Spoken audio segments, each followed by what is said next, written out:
Zarnoff, the man without a country, mystery figure of 7 nations, master spy. For 20 years, although his name was linked with the most atrocious outrages against peaceful governments, nothing could be proven. Zarnoff, the most hated man on earth. From where did he come? Where did he go? No one knew. His appearance in any country meant always trouble. His gigantic spy ring encircled the earth. His agents were everywhere. Horrible democratic America was not overlooked by Zarnoff. The parade of events gives you a reenactment of Nicholas Zarnoff's capture. While crowds held back by police watched breathlessly, Dick Tracy and his G-men closed in on the arch-criminal, trapped for the first time in his sinister career. Here you see Tracy giving last-minute instructions to his G-men. Watch, while Tracy, covered by his G-men's barrage, braves death to smoke Zarnoff out.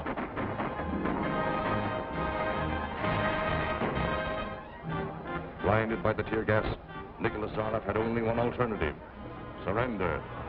And a few moments later, he was in the custody of the Federal Bureau of Investigation. In this building on October 22nd, Zarnoff was found guilty. Judge Stoddard passes the sentence. Nicholas Zarnoff, under the state law of California, the court sentences you to death by lethal gas. And may God have mercy on your soul. In closing, let us hear from the man responsible for Zarnoff's capture. Dick Tracy of the Federal Bureau of Investigation. Nicholas Zarnoff was like a rat, gnawing at the foundations of democracy.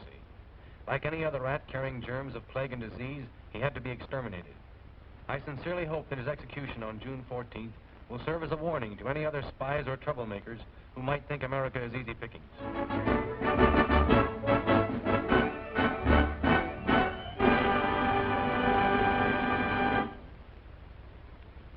Here's the Zarnoff file you wanted, Mr. Tracy.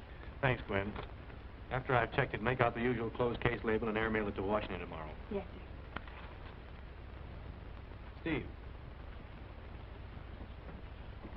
glance over this with me and see if we can add any further remarks to the general report.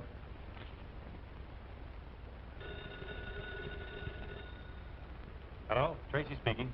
Zarnoff has requested to speak to you. I guess thinking of his execution tomorrow has loosened him up. Good, I'll be right over. Keep this file open. Zarnoff wants to talk to me.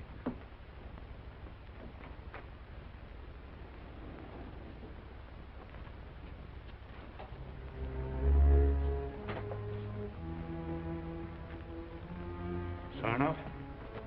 Can I not speak to Mr. Tracy alone? We'll be up the line in the guard room. Accept my congratulations, Mr. Tracy. You have proved your superiority. Save the bouquet, Zarnoff. I will, for your grave. Now you're sounding more like yourself. I admit that my hatred for you eclipses my admiration for your talents. But I'll get to the real reason why I sent for you. There's a little house on Taro Drive. The address of that house is 243, and there's a wall safe in the living room. Combination 7481. You've already been there? Yes, Zarnoff. Your little plot to blow up anyone opening that safe failed. An apparatus known as the X-ray showed us the bomb you had placed there. And a routine checkup of your movements prior to your arrest led us to the Taro Drive place. You win round 2. There's still round 3.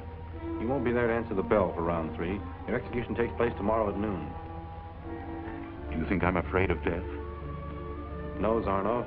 You probably hold the same contempt for death that you held for the lives of others. Warden.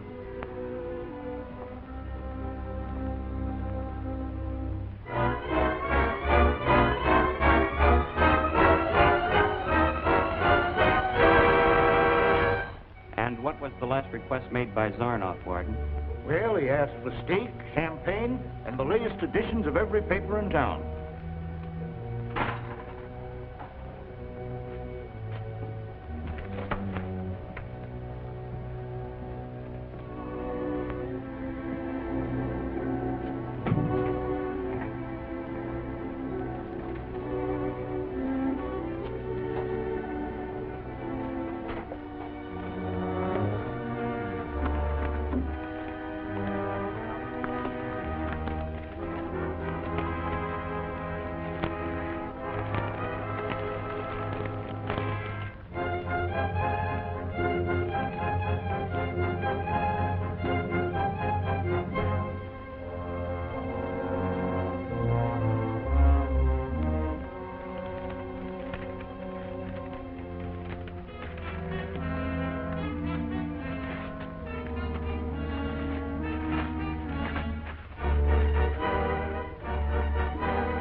Zarnoff.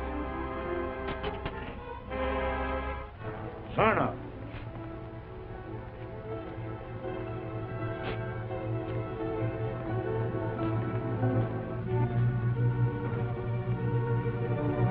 It's 12 o'clock.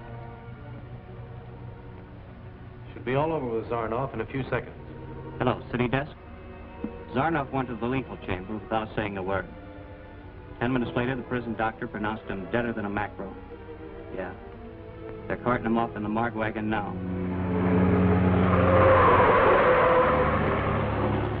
That's it.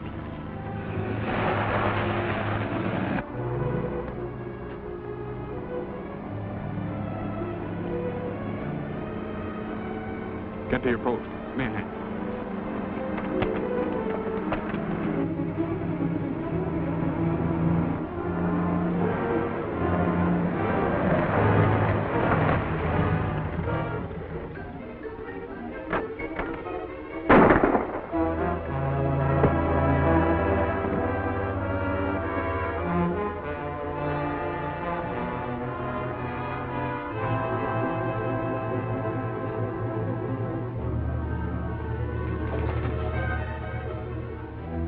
Been 28 minutes from the time we went into that gas chamber. Have to work fast.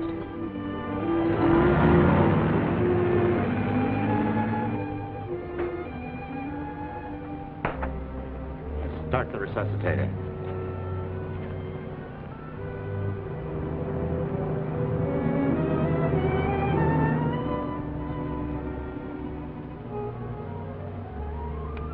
Unless he lives, you don't either.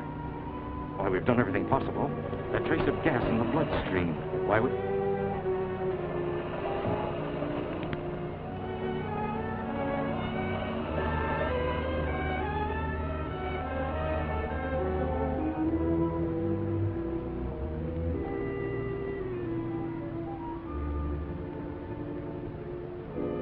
Welcome back from the dead, Zarnoff.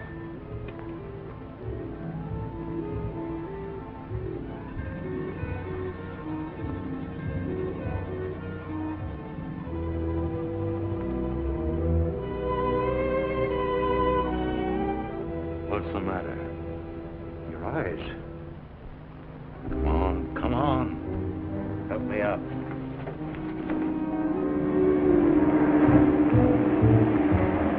I've cheated the law, outwitted the deadly science of the lethal chamber, but at a price no mortal man was ever expected to pay. That ancient drug was brewed by the alchemists of Satan. Tracy forced me to it. Tracy must die.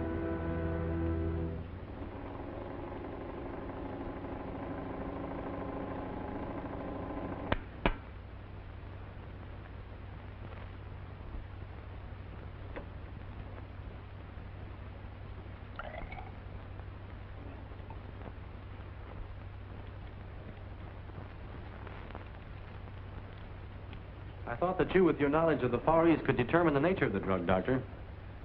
When I found this torn paper and wadded strips of it in Zarnoff's drinking cup, I suspected the use of a drug.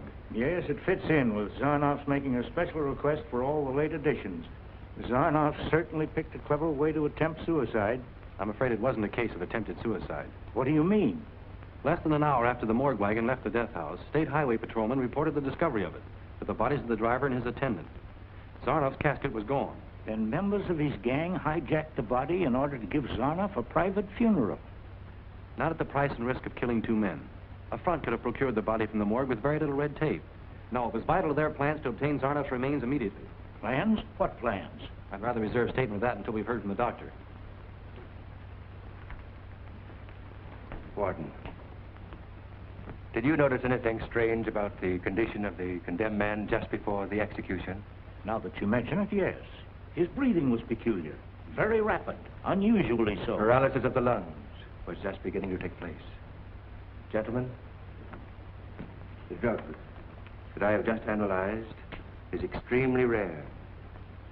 A secret formula guarded for centuries by the Kalai priests of India. It enables the one who uses it to bury himself underground and still survive without breathing for short lengths of time. Pardon me, Doctor. Would the drug still work if a lethal gas chamber were substituted for burial underground? Indeed, as long as all breathing had ceased, no gas could enter the lungs. Heart action also stops. Good heavens, then no doubt. Zarnoff is alive this very moment. It doesn't seem possible. We learn every day. If you two gentlemen will excuse me, I have a great deal to do tonight. Zarnoff will lose no time in picking up where he left off.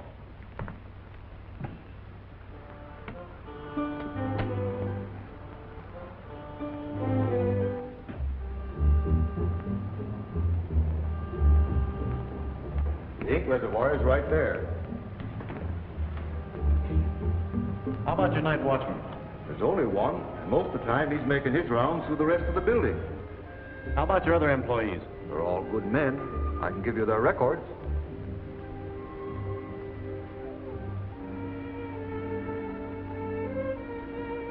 Has one of your men the tip of a finger missing? Why, no. Well, look at this. Whoever left that print supported his weight with one hand while he reached into the reservoir with the other.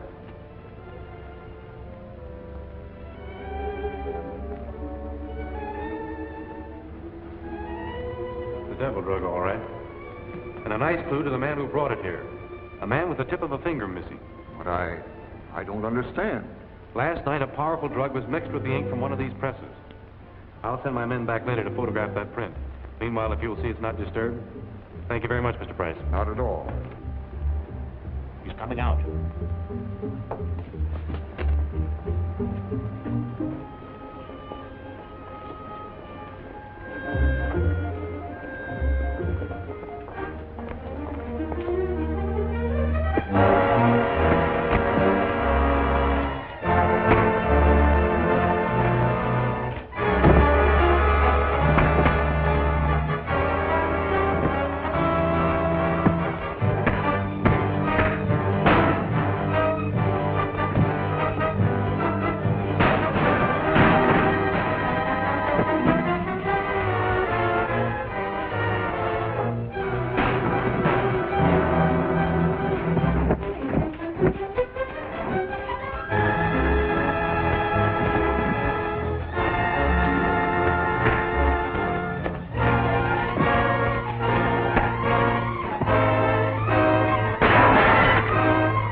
I trust you gentlemen have come prepared to pay in advance for my services to the Three Powers. We have the money, Zarnoff, but we've been out of the running for some time. Your prison term, you know. It's merely that the Three Powers would like to be assured that you're still capable of carrying out plans. You see, destroying the great industrial canal on the day that the ammunitions convoy is to pass through is not exactly child's play. Glance at this. Even when I was in prison, I was able to create headlines. You may remember the sensation that caused several months ago. You were behind the disappearance of the radio-controlled bomber. My agents carried out the details as I directed them.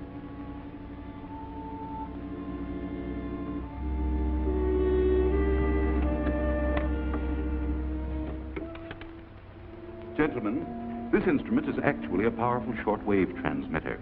The receiving end may be placed in a boat, tank, plane, or anything you like. The operator sits at the controls, and no matter where the receiving apparatus is, it responds to his touch. The television screen enables the operator to see his target. These buttons will release bombs from a plane or detonate any explosive accompanying the receiving equipment. Gentlemen, with a powerful instrument of this kind, it will not be difficult to demolish the key locks of the canal completely. Our report on this, I'm certain, will satisfy the Three Powers. We'll not question you any further concerning the details of your plan. That's very fortunate, for I shouldn't disclose them in any case.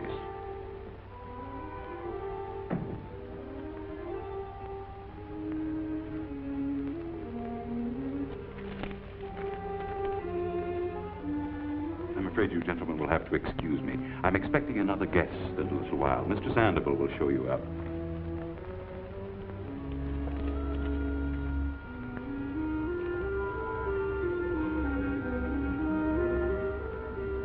Meeting you under these circumstances is a pleasure, Mr. Tracy. Shall we call this round 3? You didn't bring me all the way here just to kill me, Zarnoff. They could have done that for you in the alley. I like to mix business with pleasure.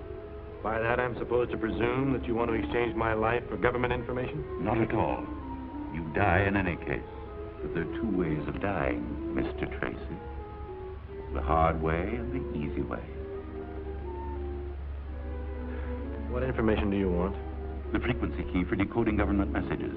I have an intercepted message here. If you give me the key and it works, your death will be swift. If you'll give me some paper.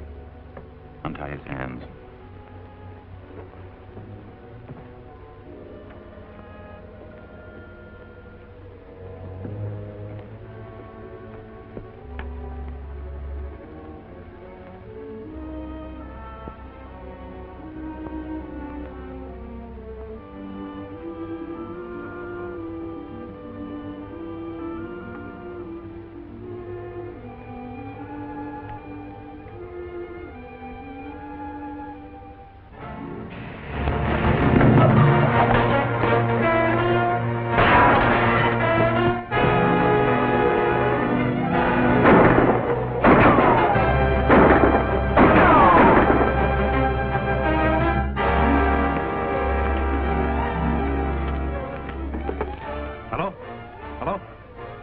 Tracy. Send all available men to 3109 Riverside Drive. Urgent. 3109 Riverside Drive.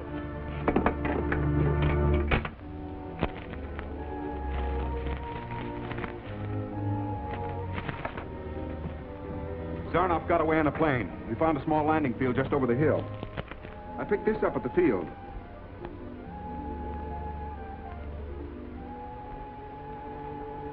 This may be our only clue to where Zarnoff has gone. Steve, you and I are going to the municipal airport. You and your men do what you can here. Right.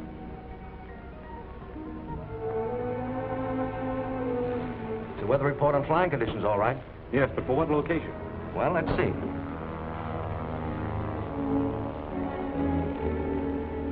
There's a thunderstorm taking place near Brownsville, Texas, but the wind direction doesn't tally.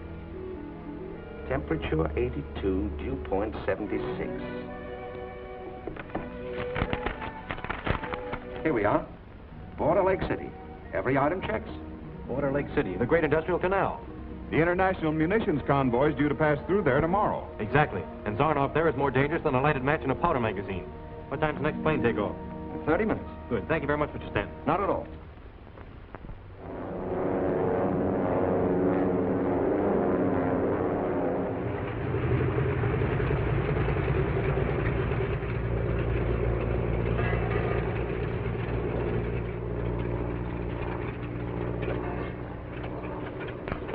Tracy. Hello, Lieutenant. You remember Steve Lockwood? Surely. Hi, Reynolds. Where to? Headquarters.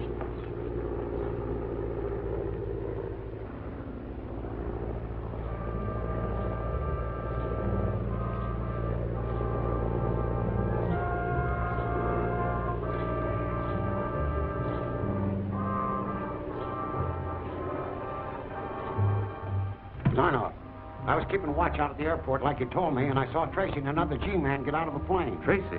Then we'd better act at once. Is everything ready at the cove? Robo's got the radio pickup for the robot down there. The boys are standing by. Fine.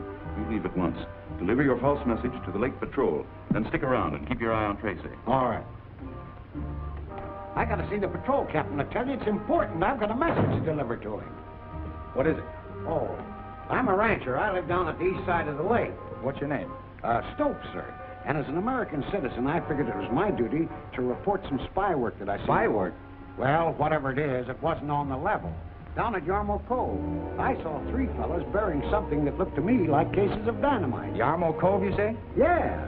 Guard, convey my instructions to Lieutenant Adrian to take the launch and proceed with the detail of men to Yarmouth Cove. Tell him to look for evidence of buried explosives. Captain Link. Mr. Tracy and Mr. Lockwood, Federal Bureau of Investigation. Captain? Glad to meet you. How are you? There's been a serious sabotage scare, and they're here to look things over. Well, that's funny. This man just came in with the story about sabotage activity down by Yarmouth Cove. I sent the launch to investigate. Is that the advanced ship of the munitions convoy? Yeah. Mr. Stokes, you can go about your business now. Thanks very much for your trouble. Okay. Mr. Stokes, were you ever in the newspaper business? Why, no. Cattle raising's my business. Oh. They tell me that blister rust is cutting down the herds this year. It sure is. You know, you don't often find a man with the tip of his middle finger missing, Mr. Stokes. What? Especially a cattleman who doesn't know that blister rust only affects pine trees in the northern latitudes. What do you mean? I mean you're under arrest as an accomplice of Zarnoff's. It was very thoughtful of you to leave the imprint of your left hand in the press room of the Post Record. Sit down over here. I want to ask you a few questions.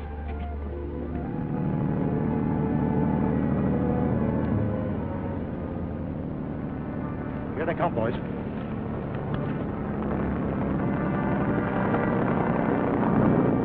Wait until they get well ashore, then let them have it. I'll fire the first shot.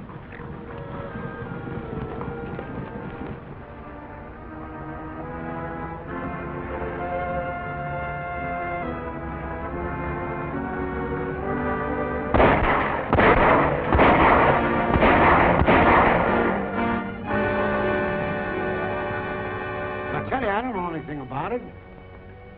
We're wasting good time with this man. One thing sure about that Yarmouth Cove story, it's a phony. Your men have either gone on a wild goose chase to get them away from here or into a trap. It'll only take a few minutes to fly over Yarmouth Cove and check up on them. Is there a plane handy? An airport right down by the beach. Good. Keep this man under heavy guard and be on the lookout for anything. Zarnoff may be planning to strike at any moment. Come along, Steve.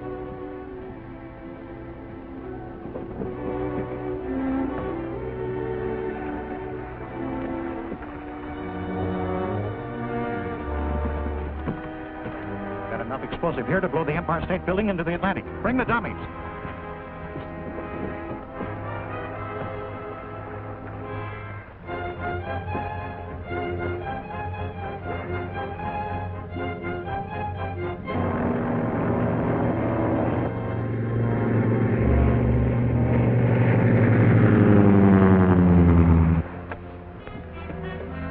All right, boys, clear the boat.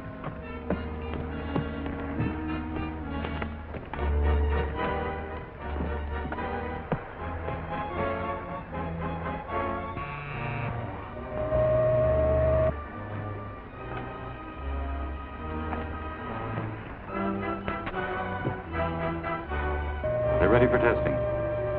Start the launch's motor.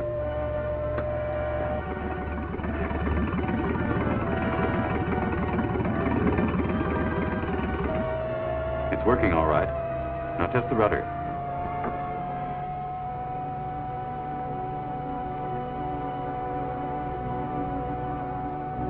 As soon as they push the launch off from shore, head straight for the locks.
Discover anything, we'll take care of it.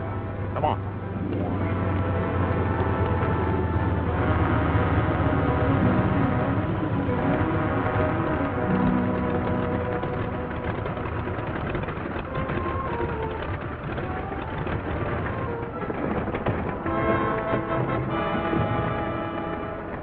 Stick with the plane. I'll be right back.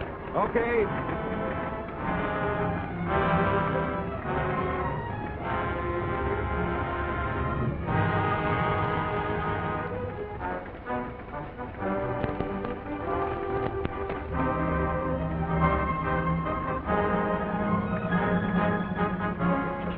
Coming. When he gets close, you two grab him.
sweep to the locks now.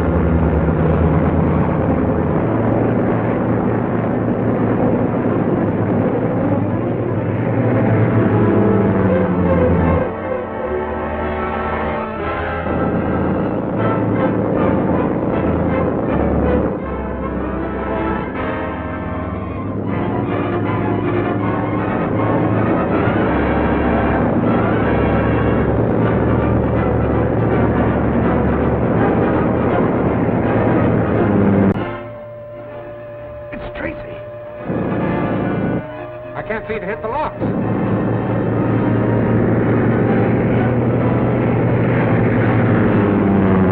Blow it up!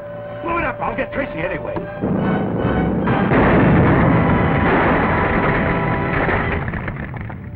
That explosion will cause an intense investigation. We must dismantle everything and get out of here.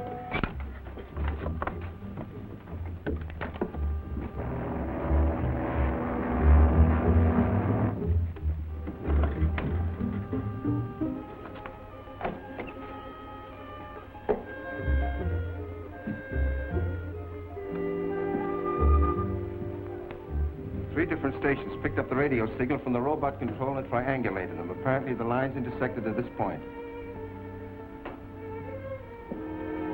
This is the room, all right. But we're about 20 minutes too late. Zarnoff will never remain here after his attempt to blow up the locks. But where he'll turn up next, there's no telling. We'll go back to our headquarters, Captain, and do everything we can from there. All right.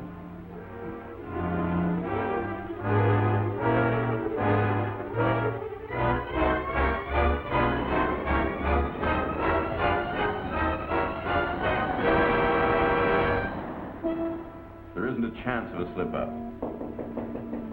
Come in. Hello, Zarnoff.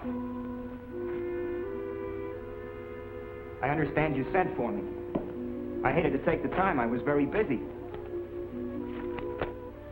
Busy setting your plans to collect $5,000 reward, eh, Lenny? My men have kept me informed as to your activities. You know how I deal with stool pigeons and traitors. Zarnoff, it's a frame. I wasn't going to squeal. Take him away. No, you don't. Stand back. Not a move.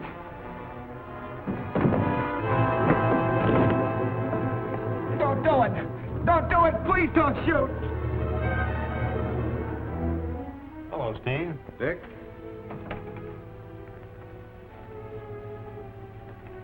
Thought for a while we might get a tumble from some stool pigeon on that reward angle. We're no better off than we were before. If we can only get some idea. Hello, Duffy. Come in. Hello, Mr. Tracy. What's on your mind? The boys fetched a guy out of the harbor this morning, murdered. No identification. The chief sent me up here with his fingerprints. Usual routine. Gwen, get on the teletype, Bureau of Identification, Washington. It's coming right up. You might as well wait. Thank you.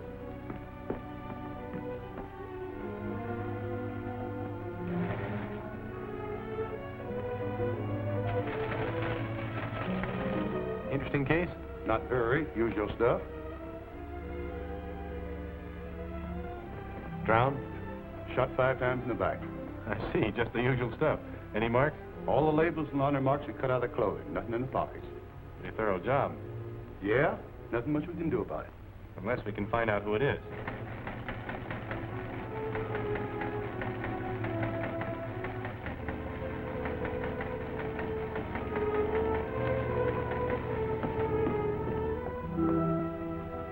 Quick work.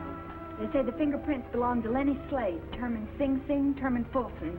2 years ago, worked for Zarnoff's gang. What do you know about that? This is just what we've been waiting for. You know this guy? Not yet. But come along, Steve. We're going over to the morgue and have a look at Lenny. Tell the chief we'll be by in a few minutes to pick up the clothes. Put them in a bundle, all of them. Thanks, Duffy. Okay, Mr. Tracy.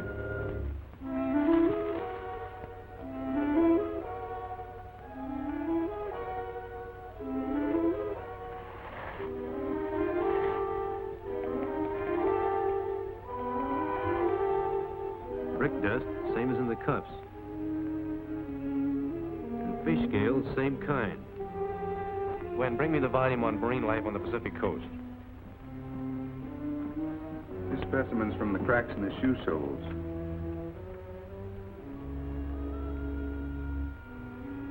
Six, 7, 8, 9.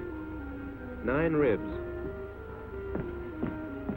Here's a color chart of the different scales.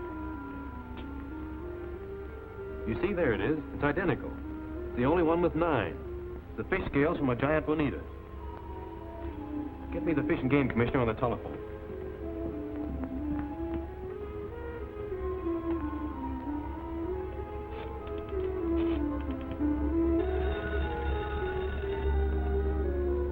Hello.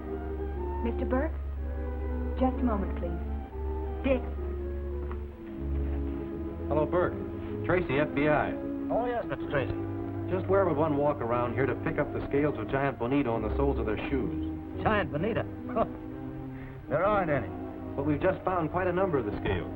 Well, there were some tremendous runs of them here a few years back.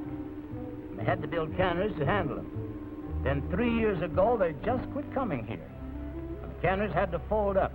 But there could be some of these old scales lying around the floors of the canneries. Well, that's the only place you'll find them. Where are these canneries and how many are there? 3, I think. All between Point Roma and Half Moon Beach. Thank you very much, Mr. Burke. We've got it. 1 of 3 abandoned canneries. Probably the one with brick dust in evidence. Call the men. We're off to the harbor to find Zarnoff.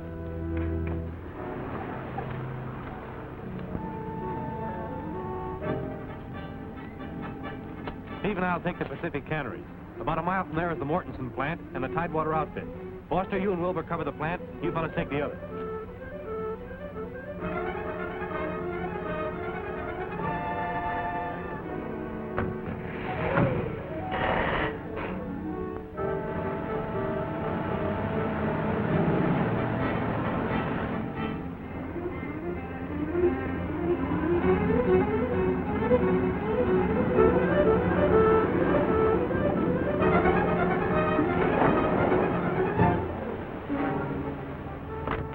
Deserted. Uh-oh.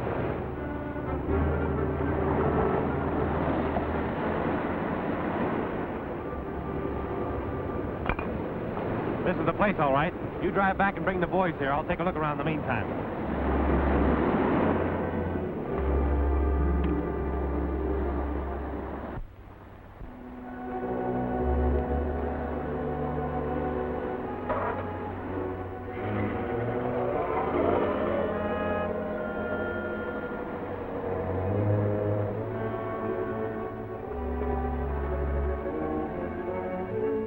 The President's yacht will approach from this direction. Here are the reefs. This afternoon, I'll have the barge towed out and anchored here. I get it. Makes a straight line over the reefs. Al and his boys will take the lighthouse. 3 men should be enough. Sandoval, you'll take charge of the barge. Okay.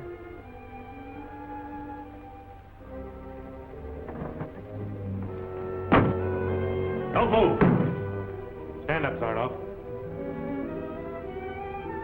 Now turn around.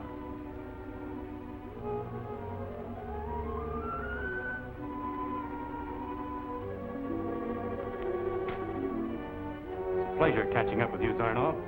The pleasure, if any, is entirely yours. Neat job you did beating the death chamber. But you won't do it the next time. There won't be any next time. Watch out! He's going to shoot! What are we going to do? Close the trap. I've got a better idea. Go to the medical cabinet. Bring some cotton and that bottle of anesthetic.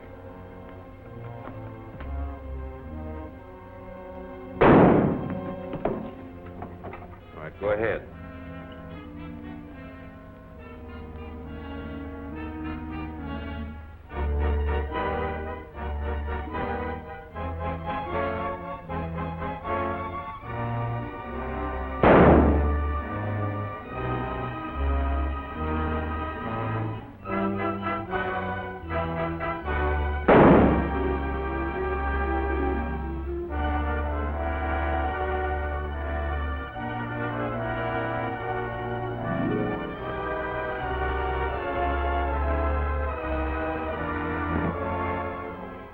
to be enough.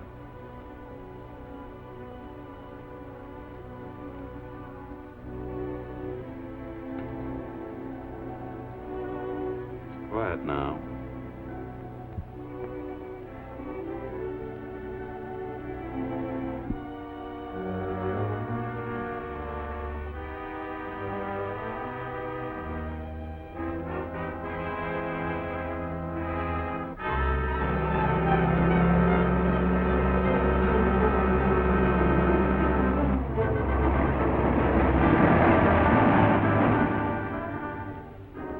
Take a look about in case some of his men are with him.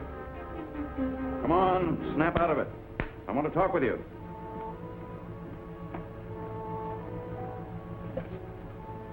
Anchor that chair to the floor.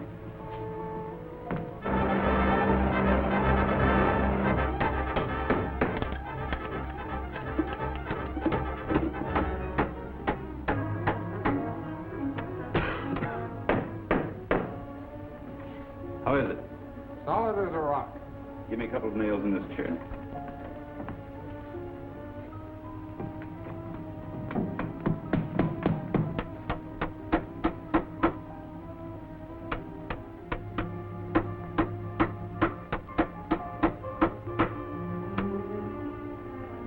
Do you mind letting me in on your little plot? Not at all, Mr. Tracy. Your G-men will come charging into this room as soon as we leave. The first man to turn the knob of this door will probably be shot with a gun here. I see. The others will promptly fire a broadside through the door. You, being in direct line, will have the pleasure of being executed by your own men.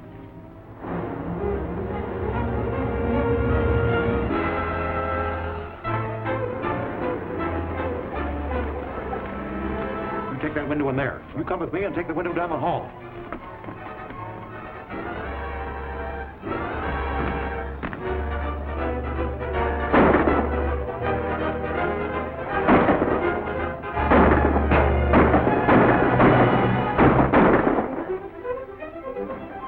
Sorry I can't stay to talk with you as I had planned. I'm sorrier still that I won't be able to witness your execution by your own men.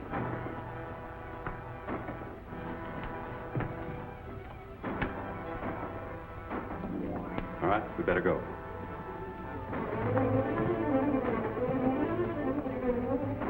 Give them a couple more rounds, then come down to the dock. We'll have the boat ready.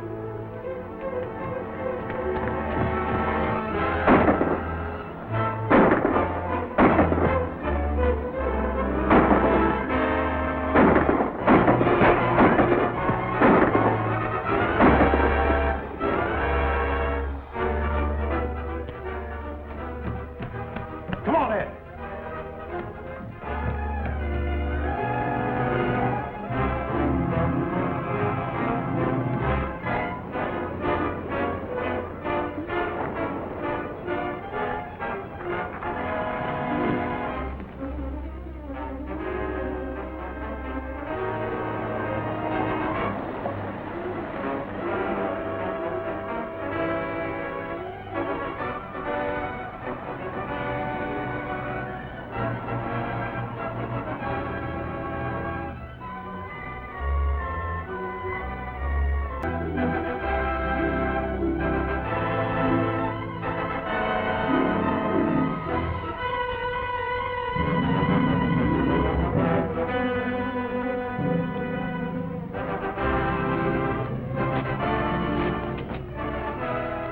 Cover us.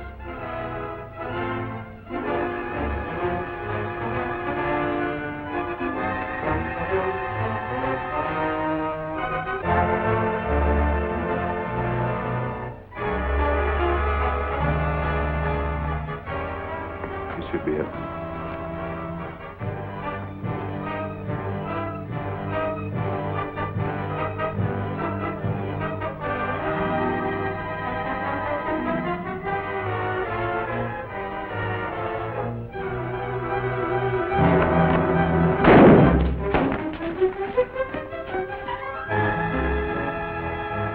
Get you? Yeah, but nothing serious. I'm all right. Get him. I'll give you a chance to come out. I'll count to 3. 1, 2, 3. Steve, hold it. It's Tracy. Break her down.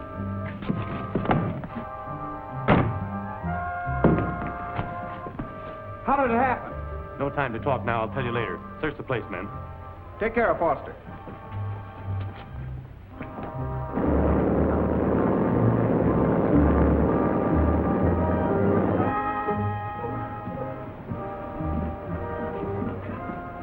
What luck? They must have made their getaway in one of those boats we saw at the pier. What's that? Came from in there.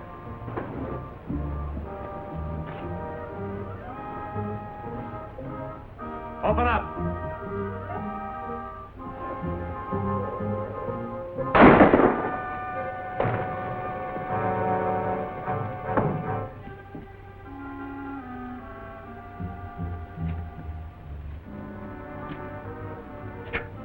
Doggone pirates, that's what they are. What happened? I'll have the law on them. I'm a government man, I am, and they can't do this to me. Do what?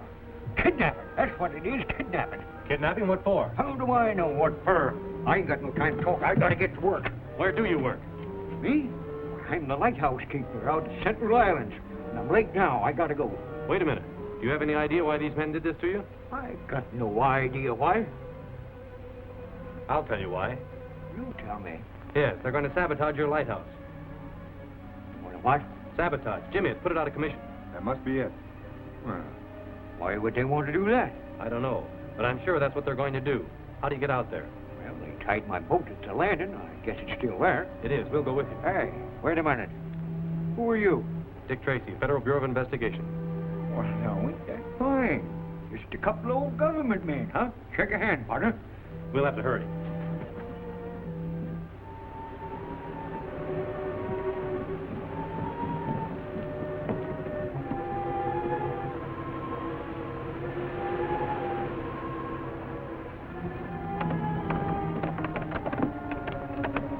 Hey, I can't take the tree, you fellers. Okay, Cap. You men go over to the Coast Guard. Tell them if the light doesn't come on at the usual time, they better come out and investigate. Right.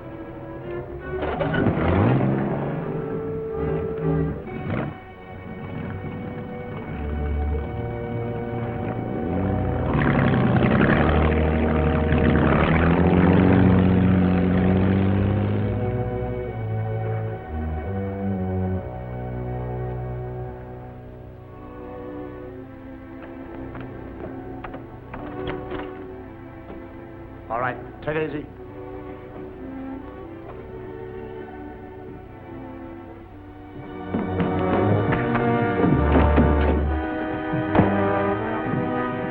Haul over there.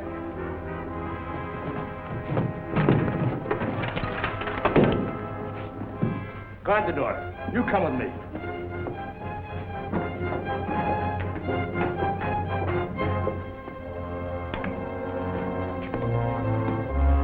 Take this.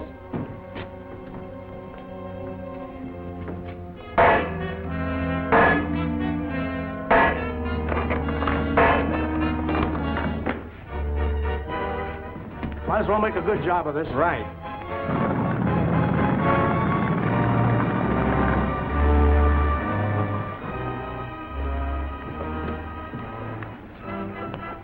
Looks like we've got visitors. That's what I was afraid of. Come on, men.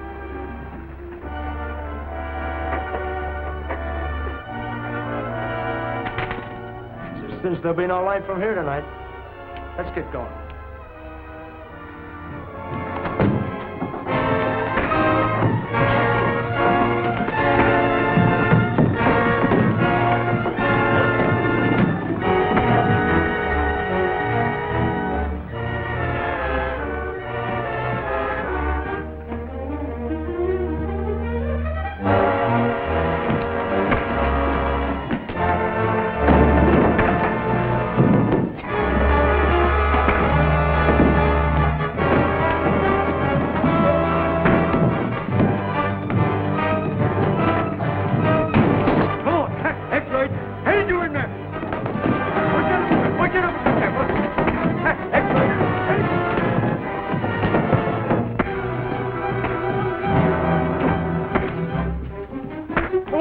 So you're trying to whip us government men, huh?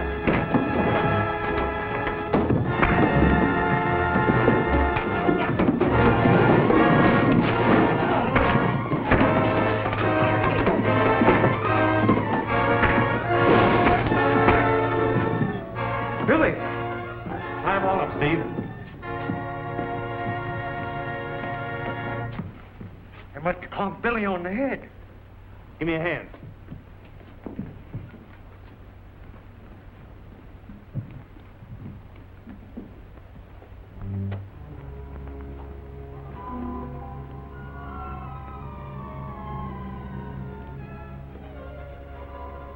Jumping jeepers. 6:20. I gotta turn on the lights.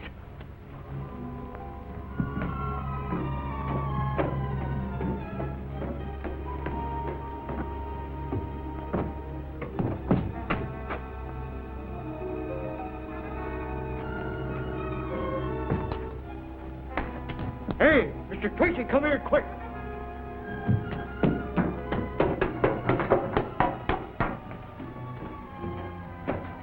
Look.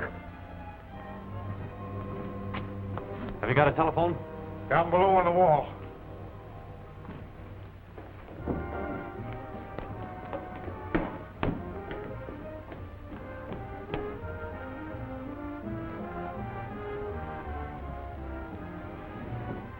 Elijah, what am I going to do? I left orders with the Coast Guard. They'll be here in half an hour. I can't understand what Zarnoff had to gain by doing this. Does seem funny. Tell me, Cappy, why did they put the lighthouse here? Because it marks the entrance to the harbor. I know, but why did they put it so far to one side? You're going to ask the darndest questions. Why, put it here because the island was here.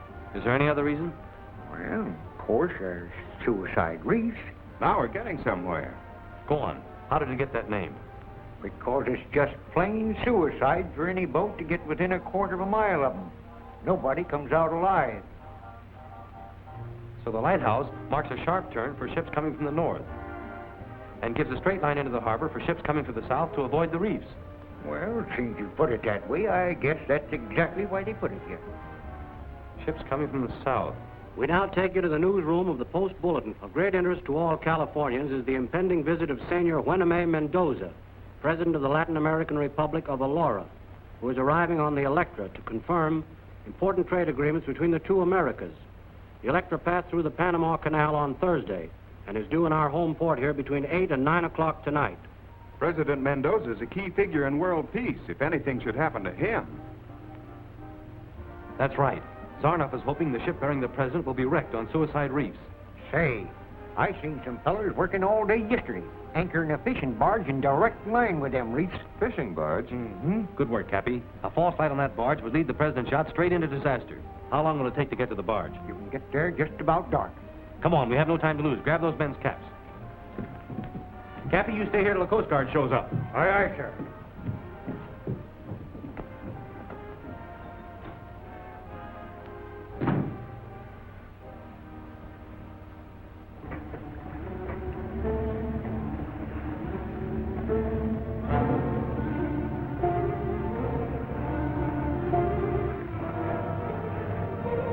With these caps, they might think we're their own men returning and give us a chance to get closer.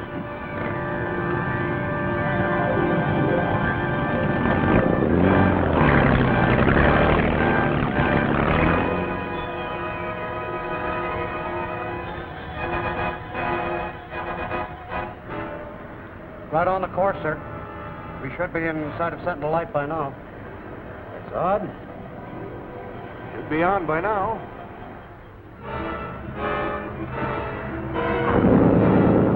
I hope we can make it in time. If we don't, the president's yacht will pile up on the reef. Now, there's no telling what we'll find on that barge. Are you fixed? Okay. But you better tie off that other line. This stuff's pretty heavy. You boys tie off that stern line.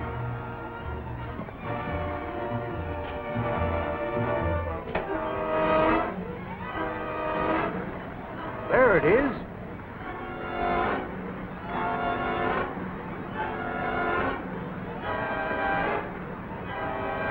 You're 14 points off your course. I don't see how that could have happened, sir. Steer for the light and don't let her waver. Yes, sir.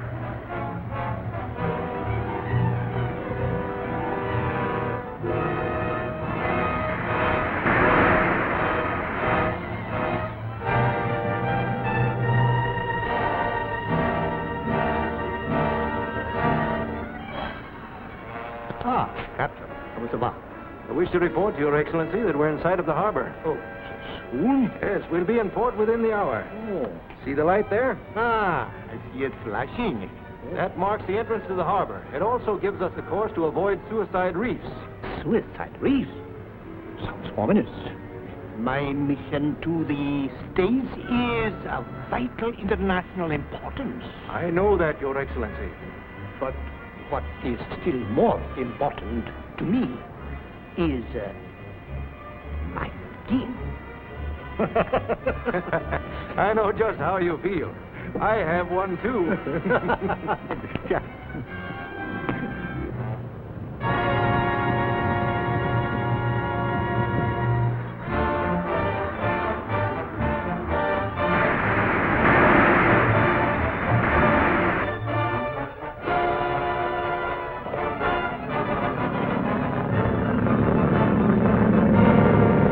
Here comes Al and the others.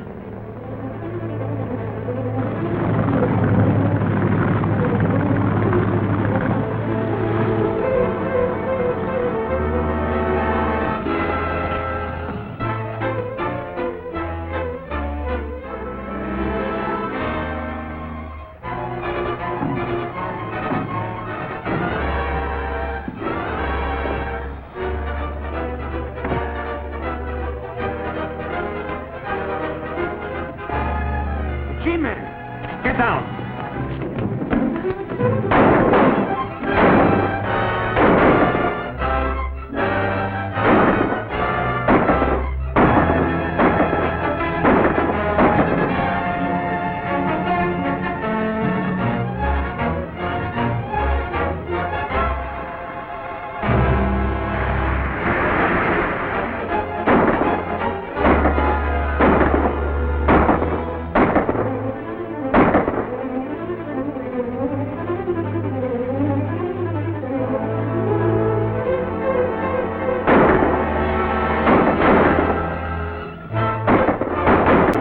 See that rope leading up to the crow's nest? I'm going up it. But, Dick, you can't make it. It's our only chance. Another 5 minutes delay may cost the life of President Mendoza and his whole crew. Cover me. Look! Shooting down!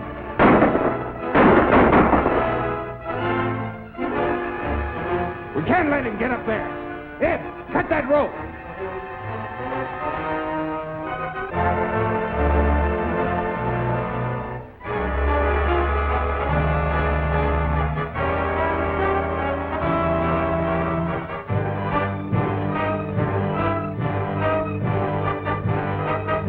He's nearly up there.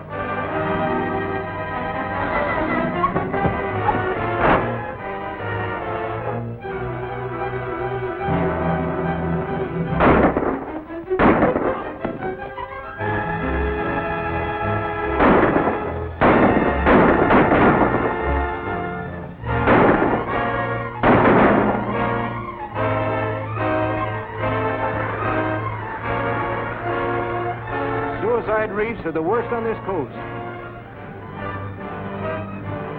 Just keep her steady on that light. Yes, sir.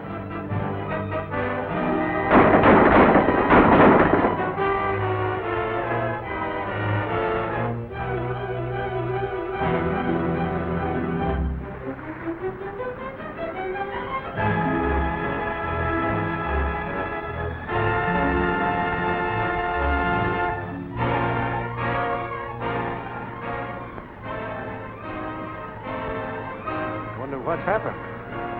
Sentinel Island light seems to have stuck.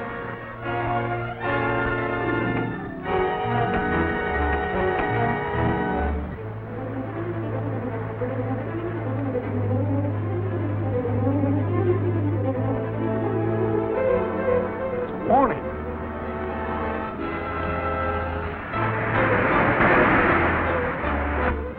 Suicide reef. Hard left. Something must have gone wrong with the barge. The ship's been warned.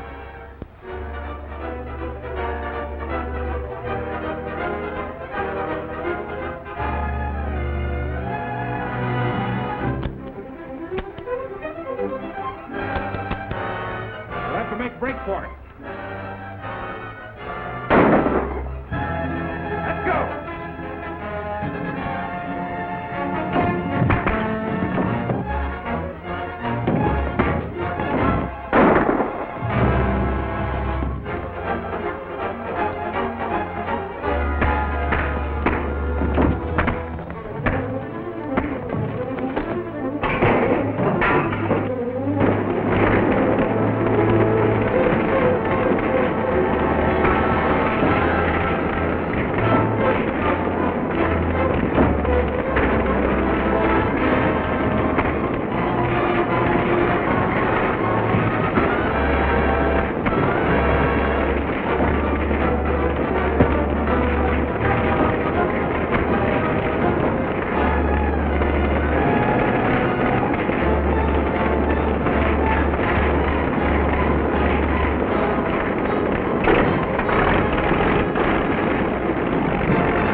Can't get down the ladder, we'll have to down with the side.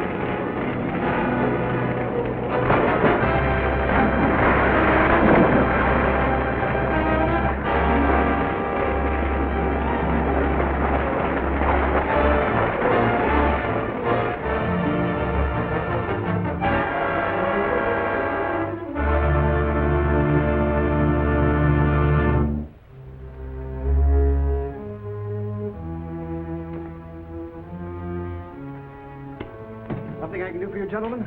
Mr. Brandon? Yes? Dick Tracy, FBI. How are you, Mr. Tracy?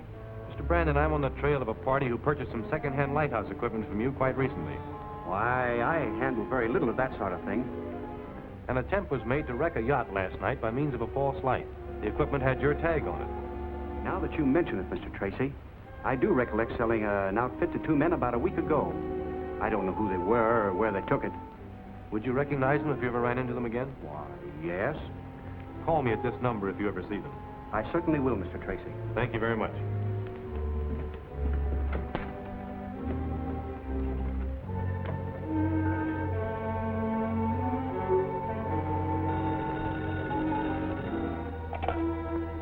Hello? Brandon. Yes, Brandon. Dick Tracy just left here. Yeah? He traced that light equipment as coming from my store. No, I just told him I'd call him if I ever saw the men again. Listen, Brandon. Call Tracy's office. Tell him you saw one of those men again. Tell him that he bought some rope from you, and he's coming by with a truck at 5:30 to pick it up. I get it. High time we remove Tracy. He's got in our way once too often. If he's searching for clues, we'll see he gets the right kind. Here's what I have in mind. Mr. Tracy, Mr. Brandon called about an hour ago. Brandon, did he leave a message? Yes. He said that one of the men you were looking for came into his store, purchased a lot of rope and a hawser, and made arrangements for a small truck to pick it up at 5:30. But that's the lead we're looking for. I wonder. Sounds pretty easy, doesn't it? Too easy. You think there's a catch to it? It's too coincidental to entirely suit me. 5:30, huh? If it's a trap, we'll go right ahead and walk into it, but not in the way in which Zarnoff expects us to. Call Scott and Foster in here.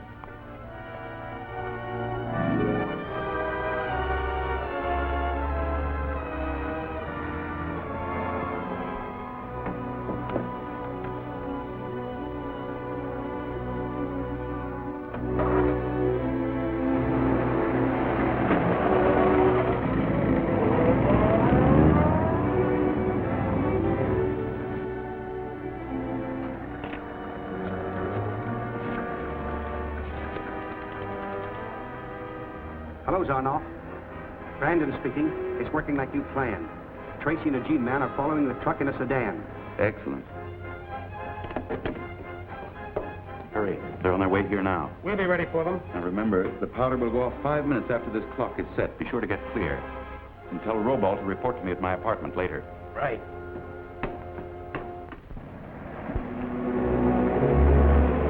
They're headed for the waterfront. The way they're driving, you'd think they were trying to make sure we won't lose them.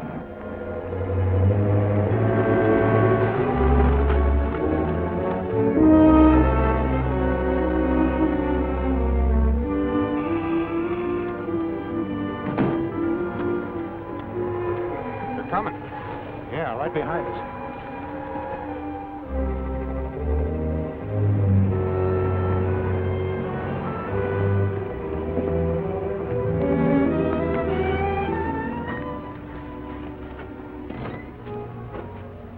They must hang out on those old barges.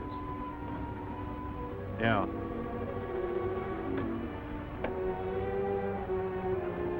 Calling Agent Scott. Calling Agent Scott. Scott back. Come in, Tracy. They've led us to some old barges moored at Dark Slough. Proceed here at once and keep everyone on the barges occupied so Steve and I can board her from the seaside. Will you signal when we're to close in? Close in if they start to shoot. Good luck.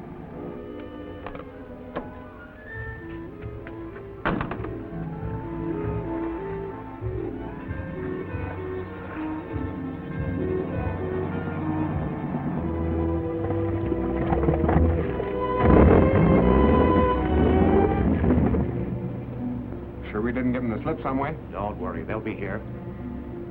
Look. See what I tell you? When they come close, fire a few shots, and then hurry to the launch. The G-men will come aboard as soon as we stop shooting, and then curtains.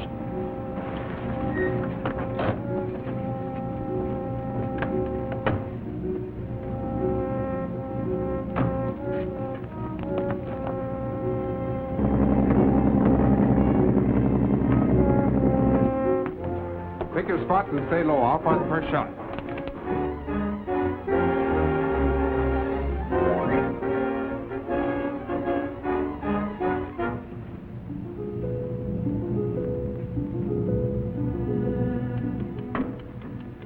When you hear the first shot, throw that switch down. Then hurry up on deck. Okay.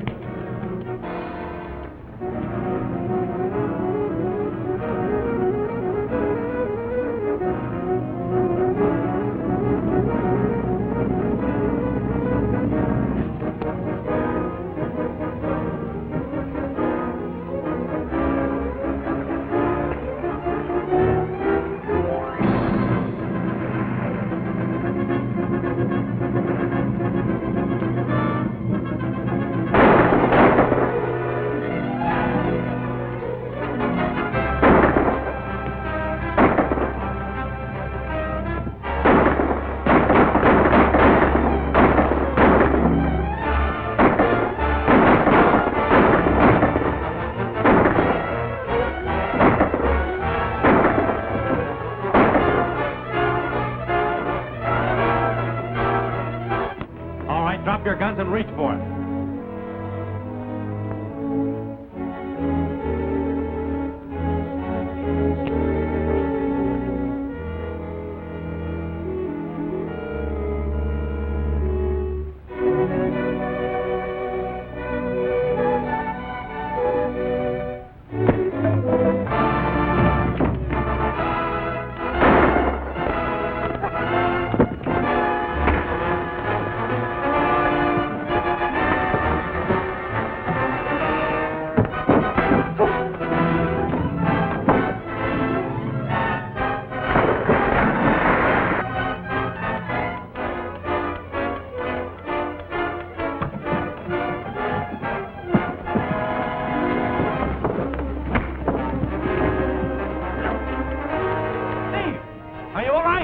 Yeah. Time bomb. They found the time bomb.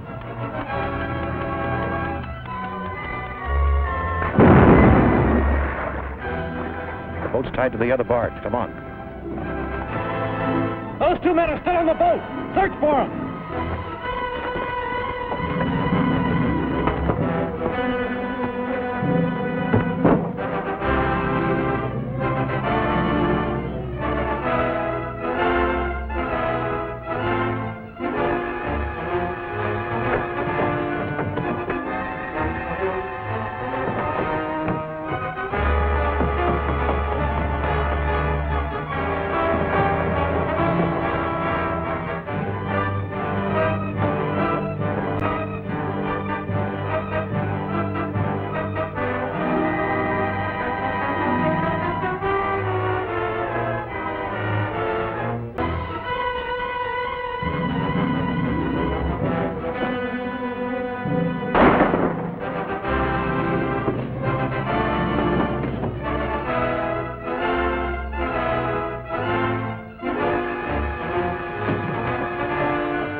Dick!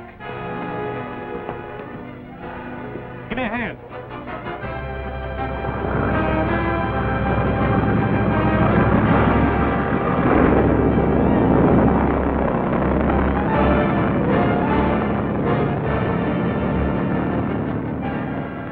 No use trying to catch him. Ted, you take the men Scott's holding to the police. Yes, sir. Dave, you come with me.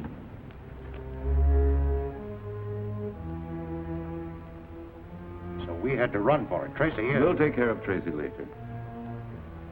Here. Read that. Gold is of more international importance than armaments. For a long time, I've had a plan ready for this very situation. Benzobia will never see its gold again. Look here. Trobo, take your men and go to this point here. Pole 2486.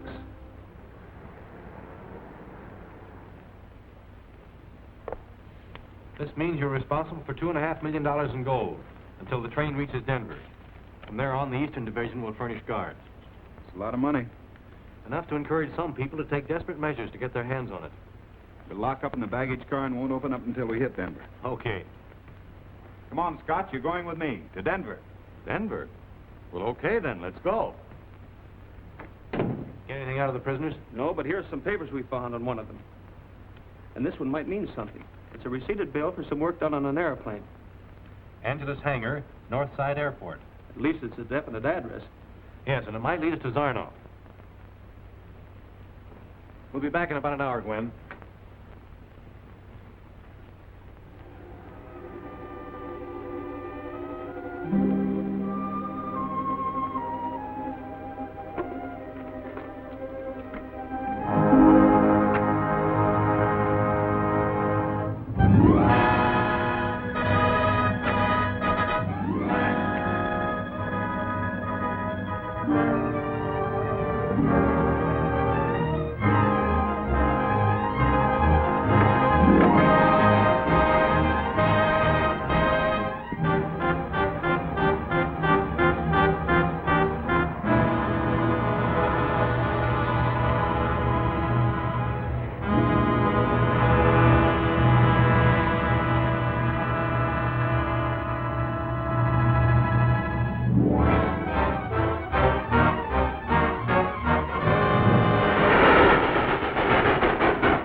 Looks quiet enough.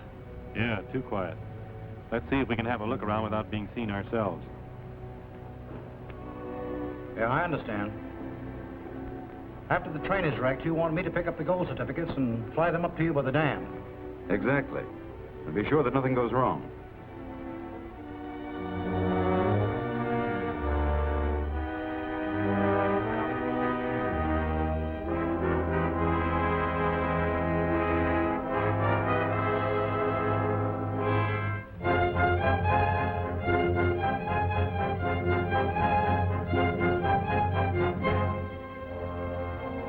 Right.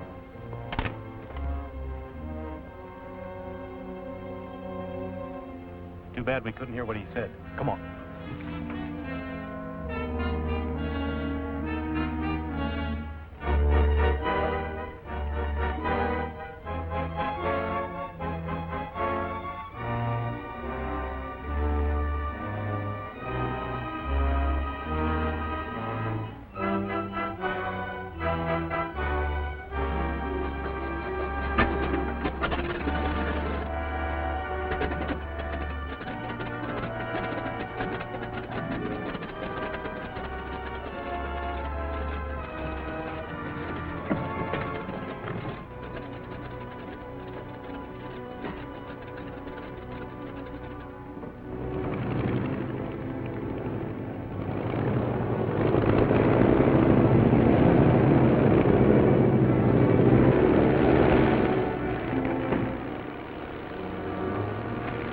Tore the top sheet over this pad. There must have been something written on it. The pencil sharpener.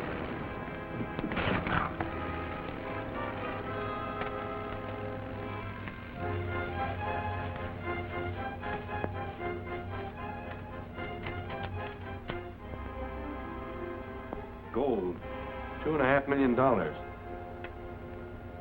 That must be the shipment on the Transcontinental Express.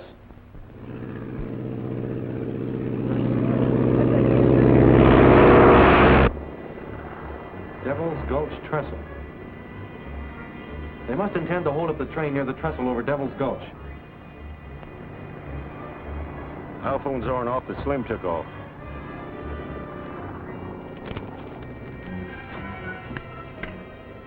Hello, operator. Operator. Sterling, 6485. Hello? Tracy, FBI. G-men in the office. Telegraph ahead of the Transcontinental Express and stop it.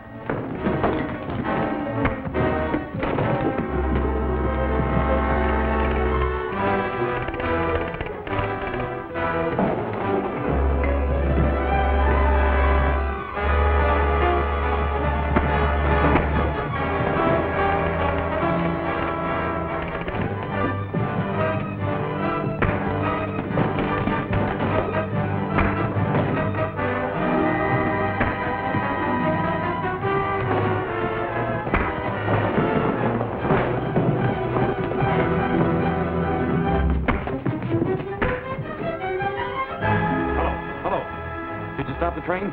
I'll try to stop it at Gomez Junction. I'm trying to flag the express at Gomez Junction.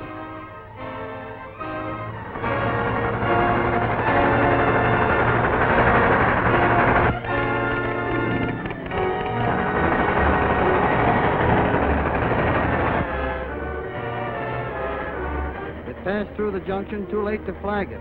Isn't there any other flag station before Devil's Gulch? No, there isn't. They can't reach the train. Take care of it. All right.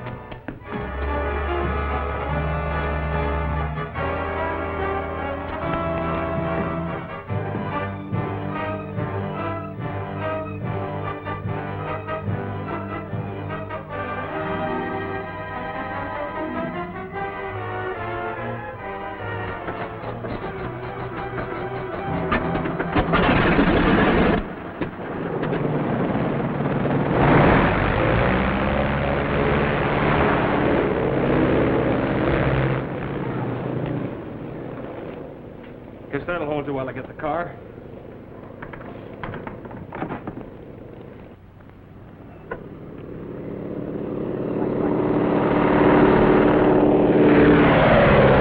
Get Al's frequency.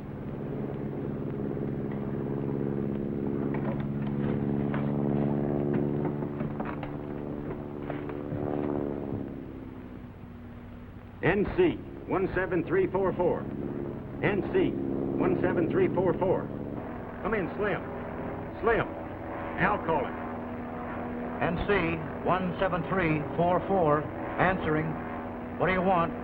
Tracy's wise and he's following you in a plane. Don't worry about it. I'll make him sorry he ever took off.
That's got it, boys.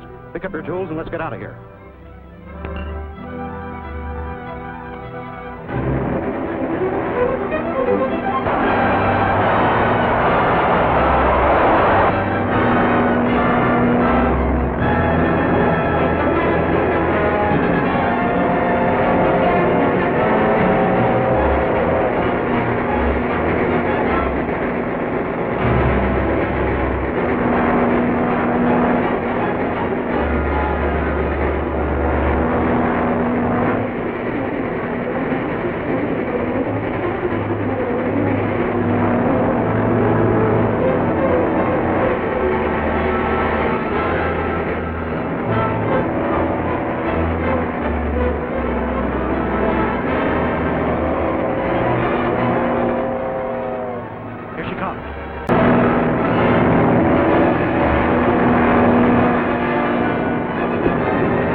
You okay, Dick?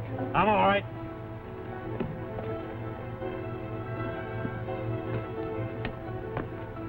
Zarnoff's men, they were after the gold.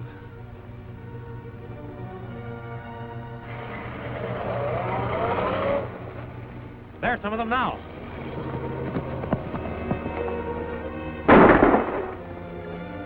Well, that's that. Hey, Dick, look. So that's what they were up to. You better go back and bring the train up here, and we'll fix this rail.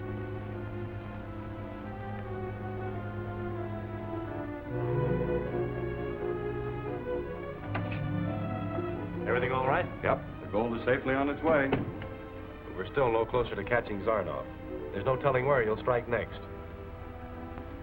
This note we found at the airport is our best lead. It mentions a meeting at the dam. There's a possibility they may have some sort of a headquarters at one of the dams. There are quite a few around here. Might be any one of them. Yes, and it's up to us to guess which one. Oh, Gwen, get me a list of all the dams in this part of the state. We'll check on all of them. So far, all the dams seem to be owned by the different cities. Doesn't seem reasonable that Zarnoff would have a connection with a municipal project. There is one that's privately owned, the Norton Dam. That sounds more promising. That would be the logical place. It's up in the mountains and closed to the public. At least it's worth looking into. Come on, Steve.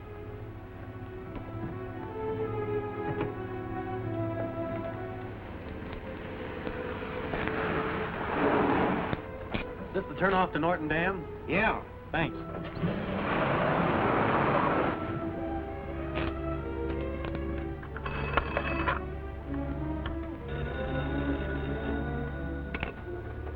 Tracy and another G-man just went by here, headed for the dam. Then we'll have to stop them. How many men are there at the dam? That should be enough. I'll phone Tom and tell him what to do.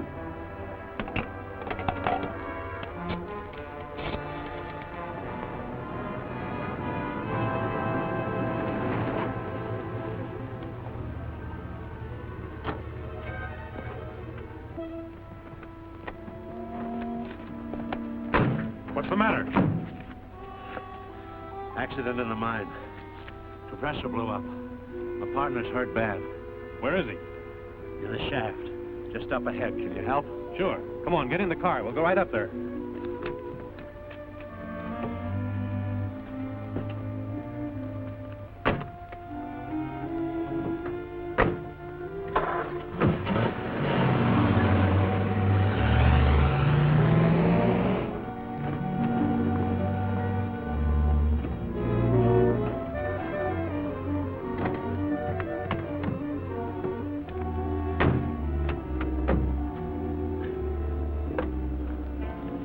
In the shaft. You boys carry him out? I'm all in. Sure.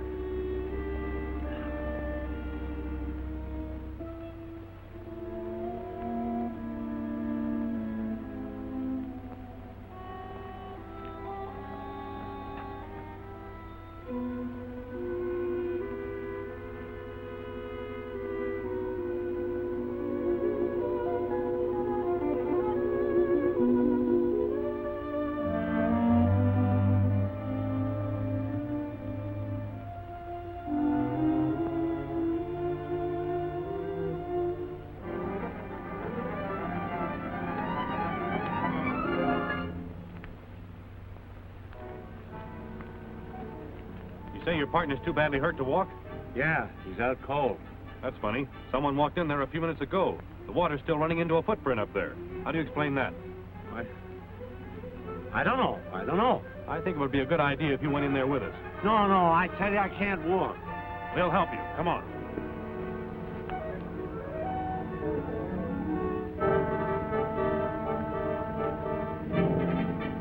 Stay behind me, Steve.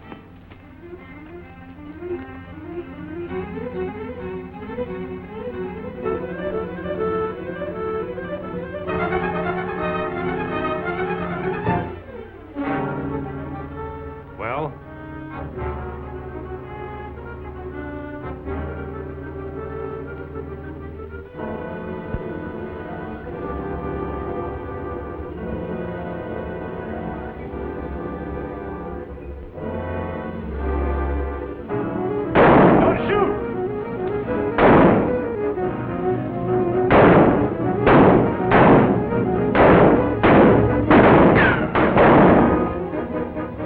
No use. We can't do that. Dodge back and we'll move in.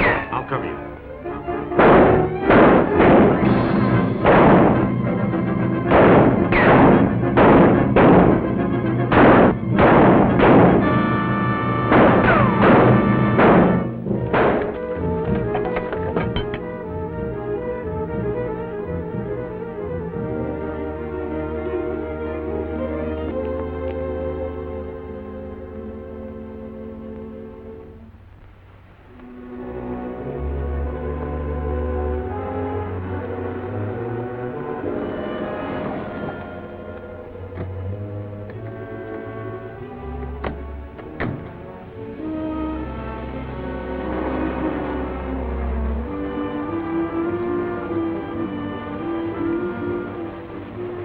Look.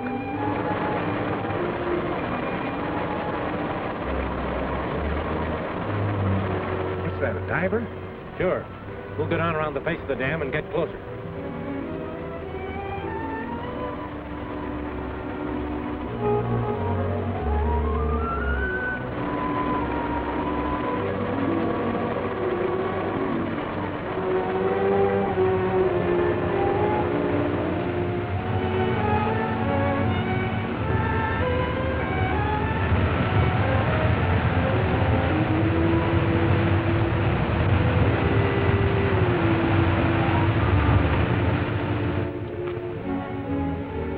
How much more? One more load. Pete'll have it packed up in about half an hour.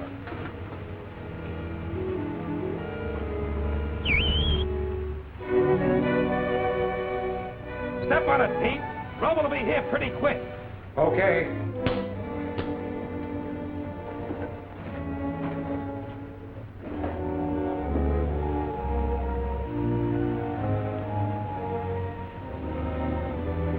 All right, put up your hands. You're under arrest.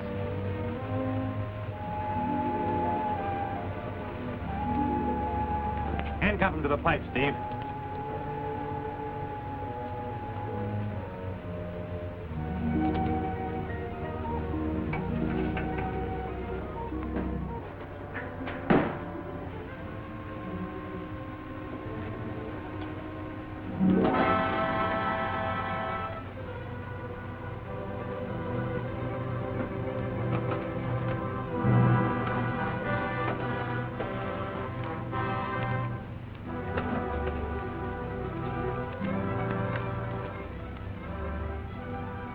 This is something. These are the plans of the new anti-aircraft gun that were stolen from the Consolidated Steel plant last month. And this is a copy of the War Department's secret chart of the minefields in the harbor. Steve, we've got it. Down there must be the storage place for everything Zarnoff's been stealing. G-men! Look out! Who's down there? Down where?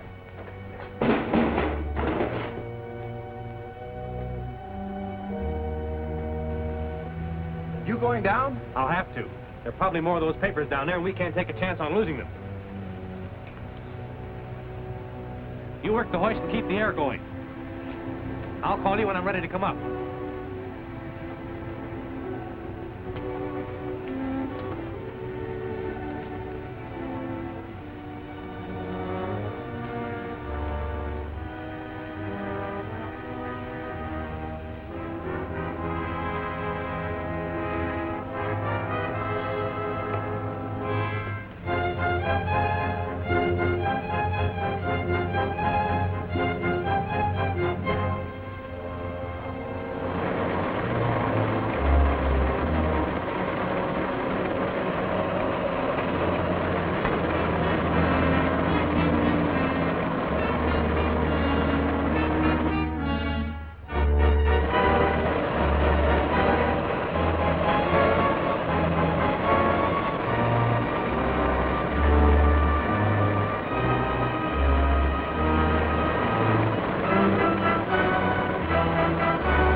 Come on.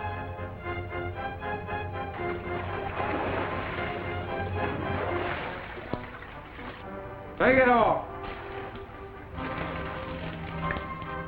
Come on, take it off.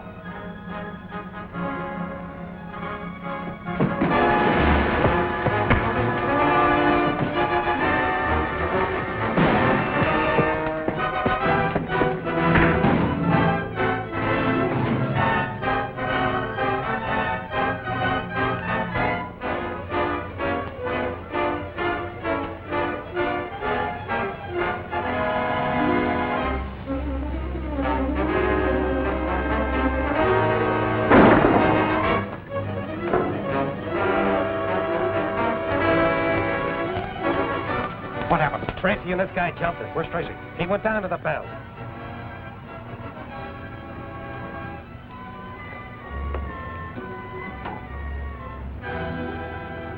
He's still breathing.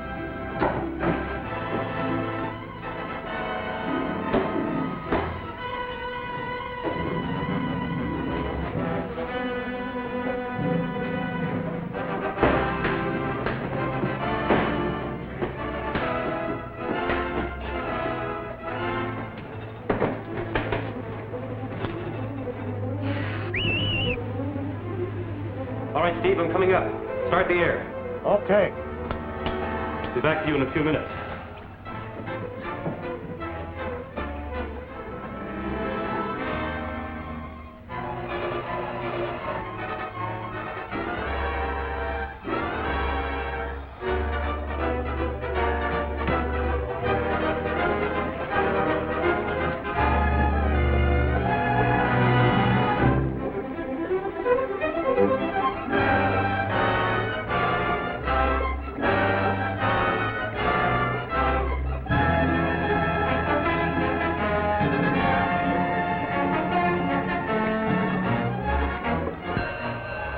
That's the bell to come up. All right, start him up slow.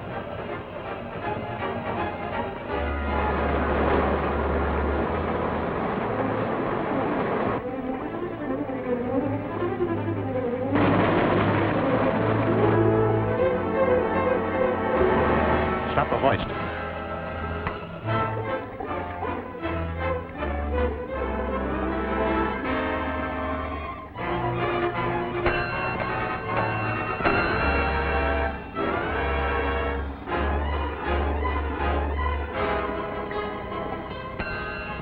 All right, let's get out of here. Bring those boxes.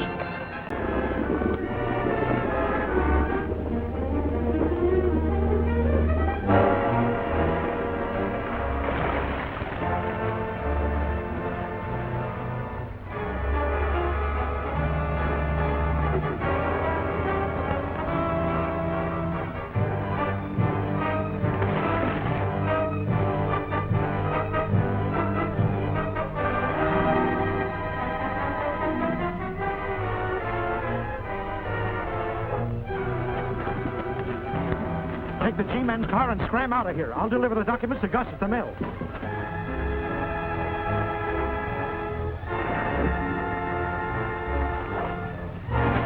Come on, get him in there.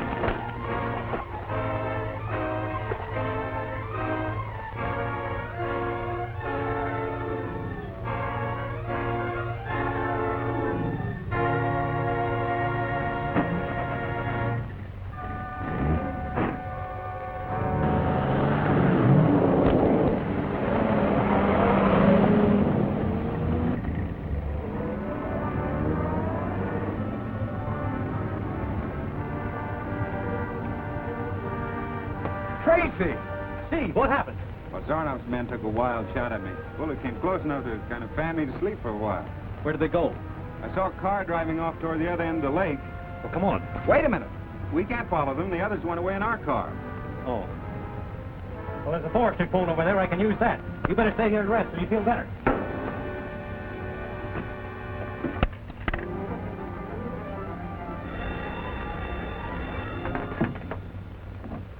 Hello?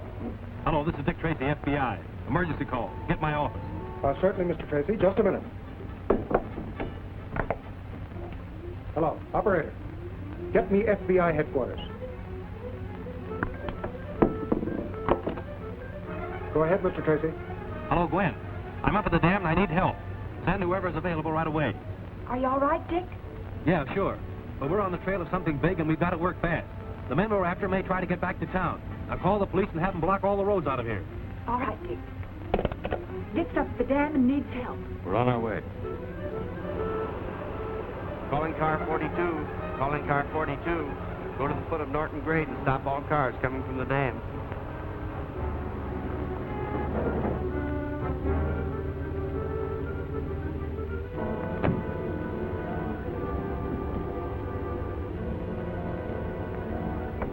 What's up?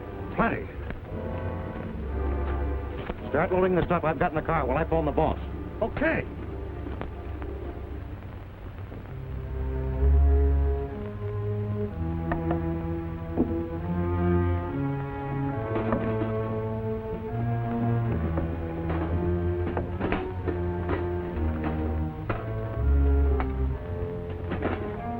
But we got away with the papers okay, and we'll load them out right away. You'll have to hurry. The G-men may be watching the road. Tell Ben to drive the truck as usual. They'll never suspect him. Right, we'll hurry. We won't need that one.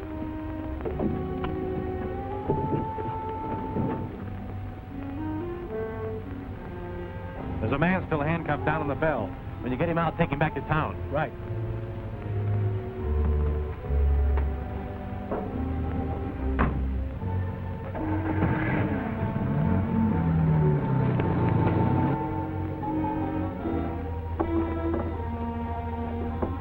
Here, wait a minute. Help me replug this. I'll do it. If anyone sees it, it's a dead giveaway. Ben, you'll have to take this truck out right away. You may run into some cops. Oh, they won't bother me. They know I make this trip every day. That's what Zarno figured, and he's counting on you to get through. I can do it.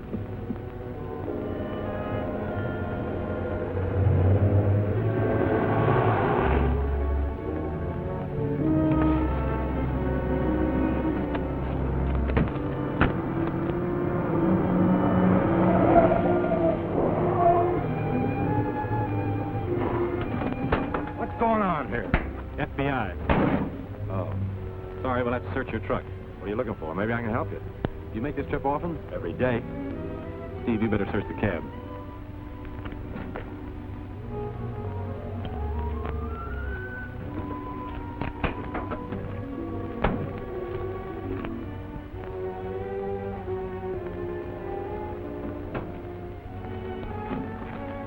Seems to be all right.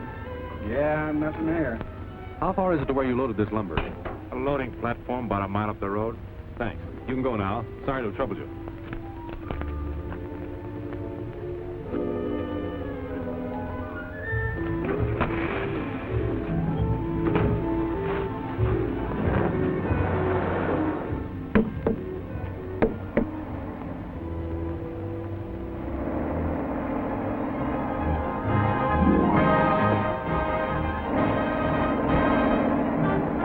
Hey, Robles! There's a car coming. You guys better hide out. We'll get the car out of sight and then sneak back. Holler if you get in trouble.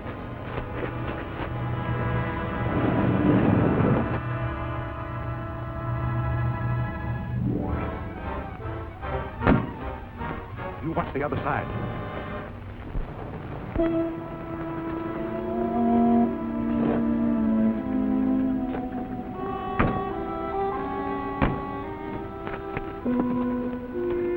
Are you in charge here? That's right.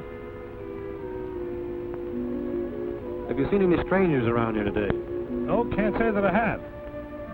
Except you two. Well, we'd like to take a look around. Okay. Help yourself.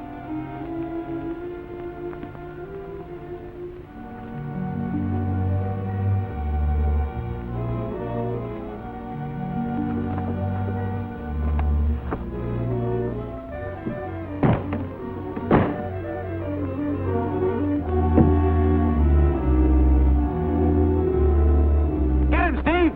Stop!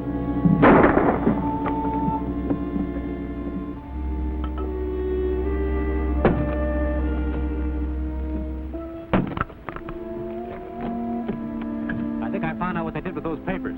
So that's where they hid them. Undoubtedly. They're probably on their way out on that truck right now. Quick, Steve, into the shed. Come on.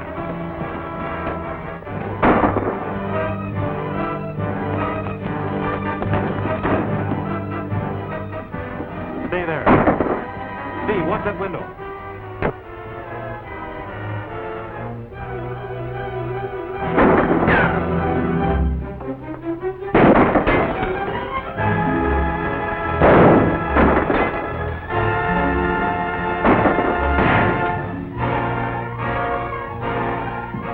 Covered on that side, too.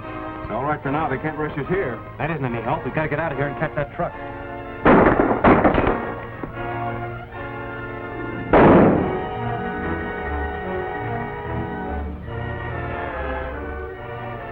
Steve, watch that window. But they'll rush us for... Cover that window. All right. Mount Norton Lookout Station. Hello? This is Dick Tracy. I'm in trouble if here's the sawmill. Call the police and have them send help right away.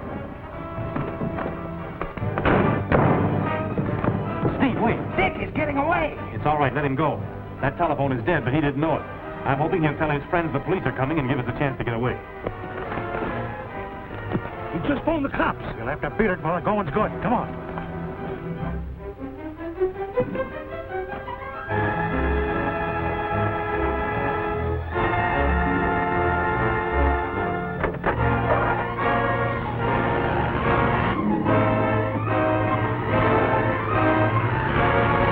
We're all right now. Let's go.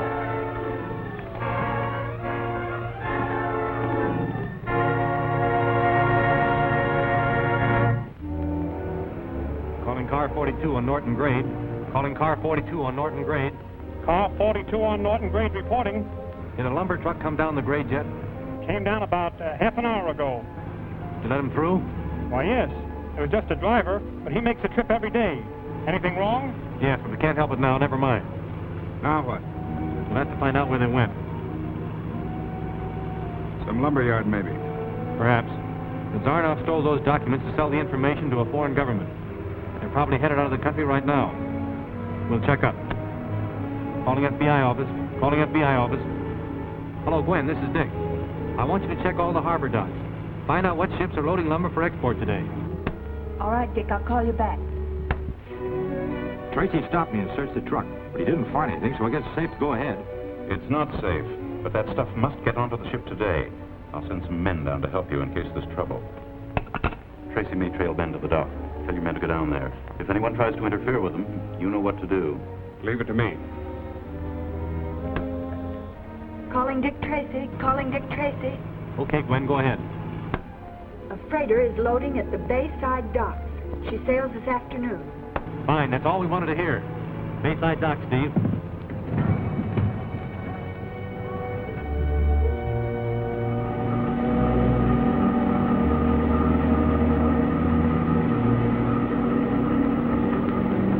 That's it. Let's go.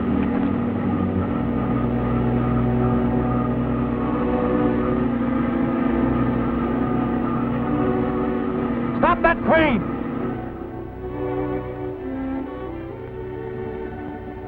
I said lower that load. I want to take a look at it.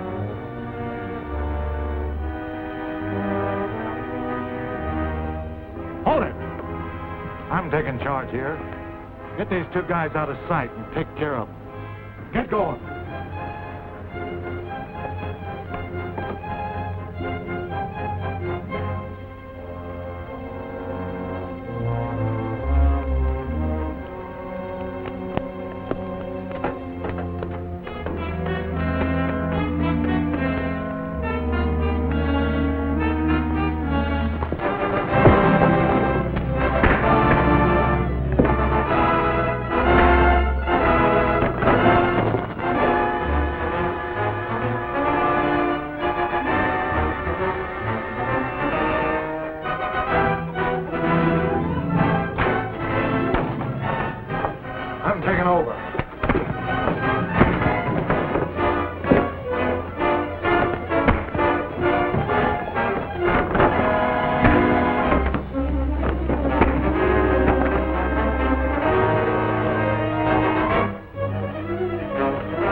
too close for comfort, Dick.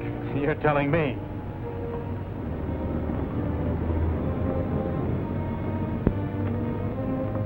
We'll have to get the papers out of here. See if you can find an axe.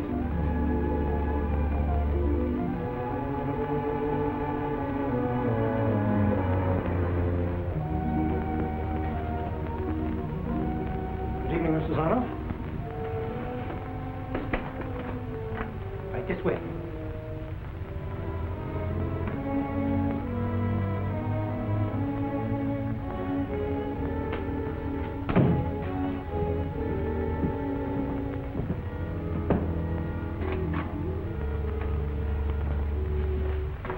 We're all set up to copy now. This is the chemist, and this is the draftsman. Let me see just how this works. Certainly. We use only these small negative transparencies and project them onto the skins, which of course are numbered. Turn off the light.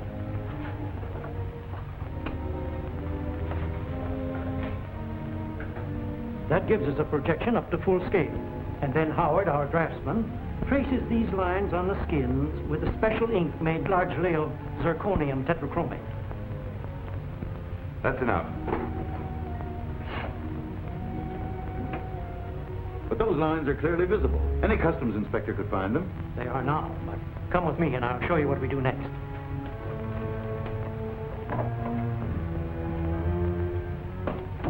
This is the regular fumigating tank for treating furs and was already a part of the building. That last pelt should be finished.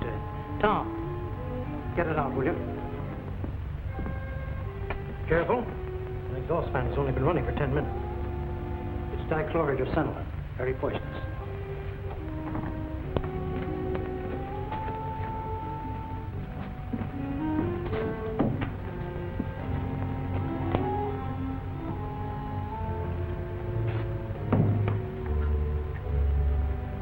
Not a trace of a single mark, as you see. When your foreign agents receive our shipment of furs, they have only to hold them over a vat, producing hydrofluoric acid, and all the lines come out a deep red. A perfect set of prints is the result. Very good. When will the first shipment be ready? By tomorrow night. You'd better be here to see they get on the ship. Little fur pelts, worth perhaps $100. But when they get to the three powers, they'll be worth thousands to us.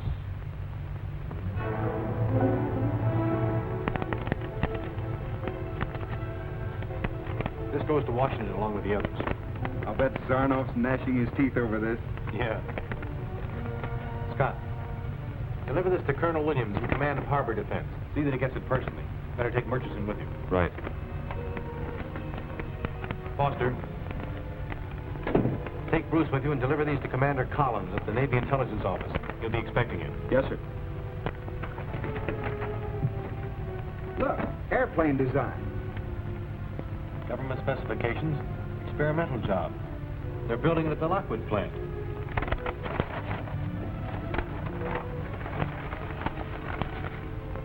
We better deliver these ourselves.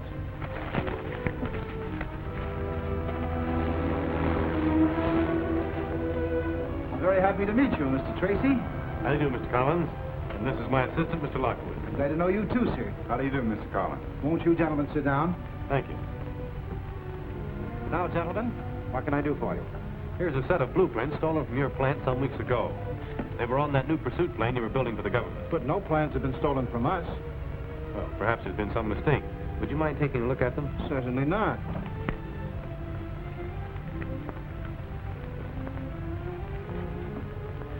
I can't understand this. Just a minute. Mr. Stevens, meet me in the blueprint room right away. Mr. Stevens is our chief engineer. Will you gentlemen come with me?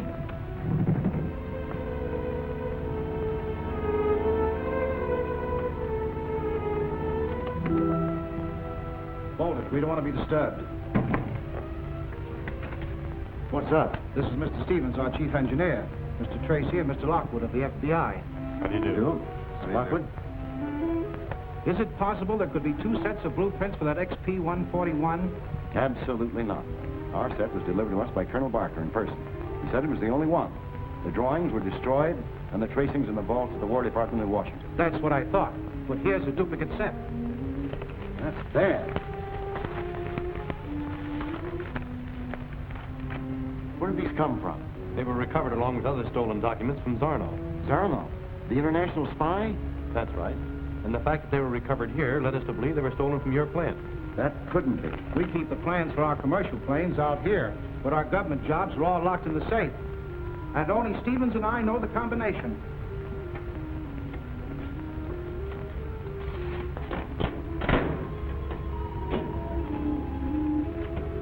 Let me check them.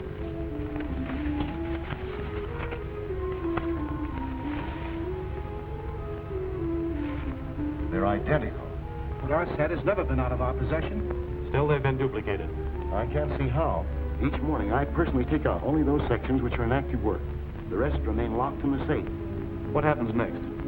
Martin, my chief clerk, fastens the different sheets to boards like this and distributes them to various departments. I see. Then no one gets a look at them in their entirety. Mr. Collins and I are the only ones. And at night? Martin collects the boards, brings them here, turns the sheets over to me, and I lock them in the safe. So you see, no one could duplicate the entire set. Then the only other man who handles all of them, a few at a time, is your man Martin. Could I have an identification photo on him? Certainly.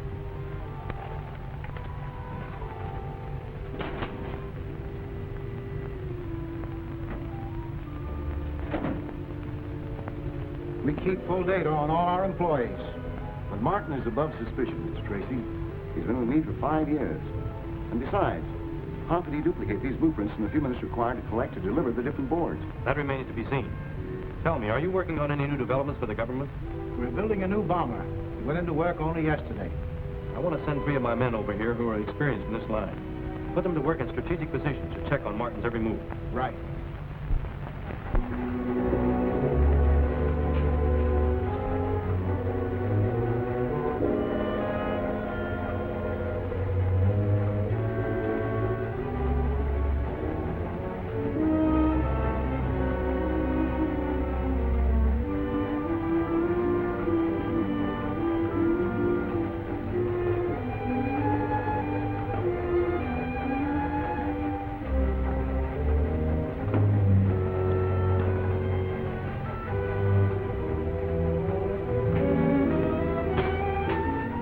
Quitting time.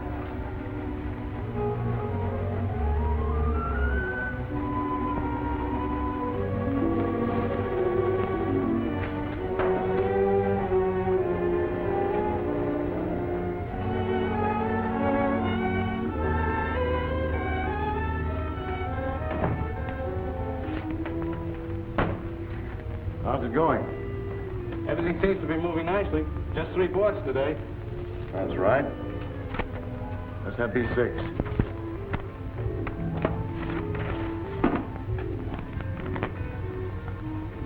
E14. J26. All right. That's the crop. We're right on schedule. No work tonight. That's fine. I think I'll beat it now. Go ahead.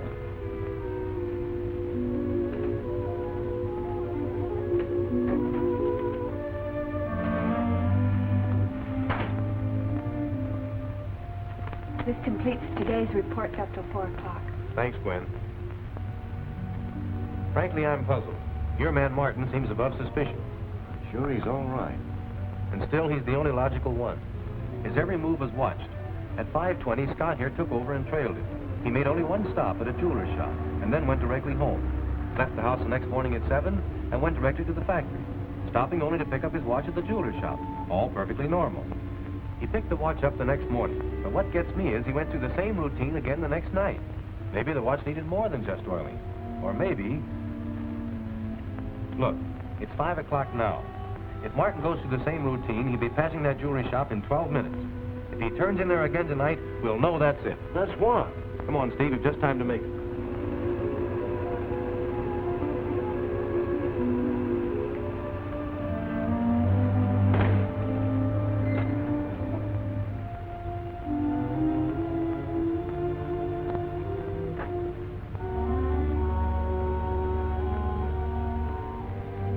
May just need a drop of oil. If so, it'll be ready for you in the morning. Fine. Something for you, gentlemen? Yes, I'd like to see that watch you just put in there. Why, that watch has just been left repaired. It's not for sale. However, I can show you some... I want to see that watch. But that would be unethical, sir. Federal Bureau of Investigation. Steve. Hey, quick!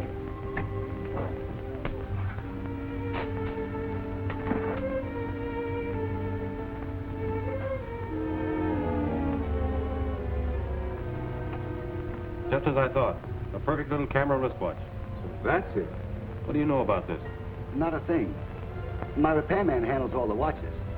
I only wait on the customers. Where is your repairman? He left at 5. Won't be back until morning. And that workshop in there is where he repairs all the watches? Well, he... Steve, take him along and have him lock the front door. Bring him back in there. Come on.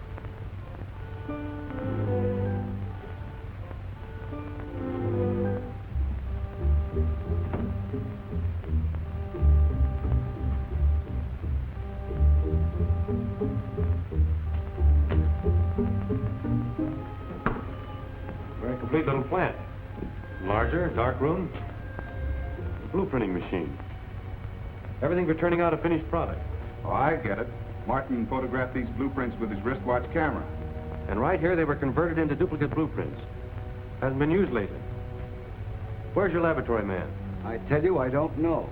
Where does that door lead to? It did lead into the shop next door. First door there now, but it's been nailed up for the last 2 years, ever since I've been here. You say this door's been nailed shut for the last 2 years? That's what I said. Must have been open in the last few minutes, so that wet footprint could never have been made. It's Tracy. Hold this man here. I'm going next door to investigate. Be here in a minute. We won't have time to get the stuff out. No, but we can be ready for him. You let him in and lock the door. The rest of us will hide out here, and when I get the signal, jump him. Bill, you get in the other room. Tom, you get back in that rack. You two boys get behind those bales.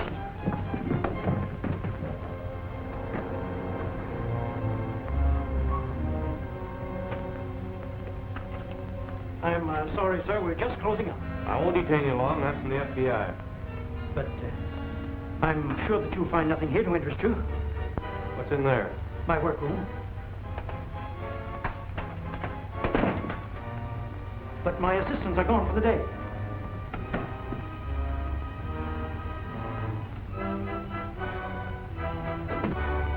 Is this the door that leads into the jewelry shop? Yes, but it's locked. Can't be opened from either side. Steve Lockwood speaking. Send all available men to the first store at 420 Main Street. Urgent. Where are the men who just came through? I tell you, there's no one here.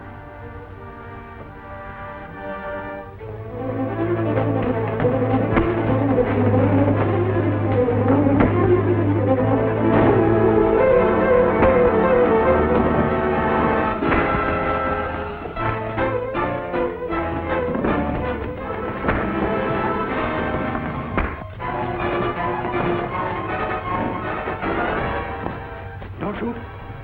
It might bring the cops.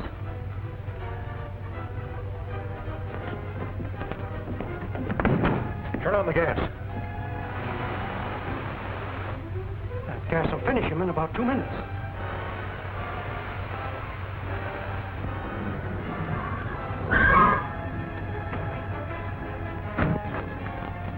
Tracy went in there a few minutes ago. Clock. Stand back. Quick! Out the back way.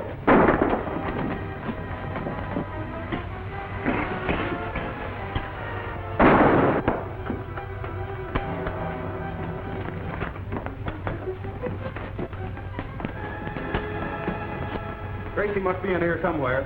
Search the back room.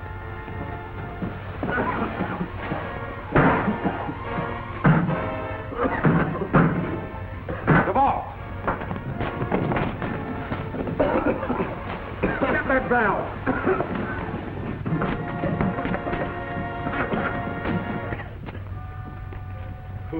It never did like poisonous gas.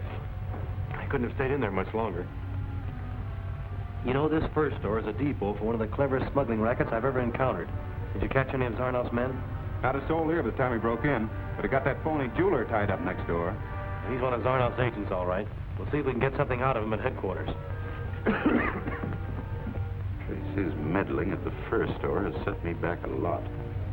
But it's nothing more than an annoyance. He hasn't been able to find out anything that will endanger my organization. Not unless Barossa the jeweler talks. Yes, Barossa knows everything. The names of all our men and every one of our hideouts. Robal's keeping check on what they do with him. I'm expecting him to call in at any moment. What about this man Robinson? He's been investigating spy work in the Orient.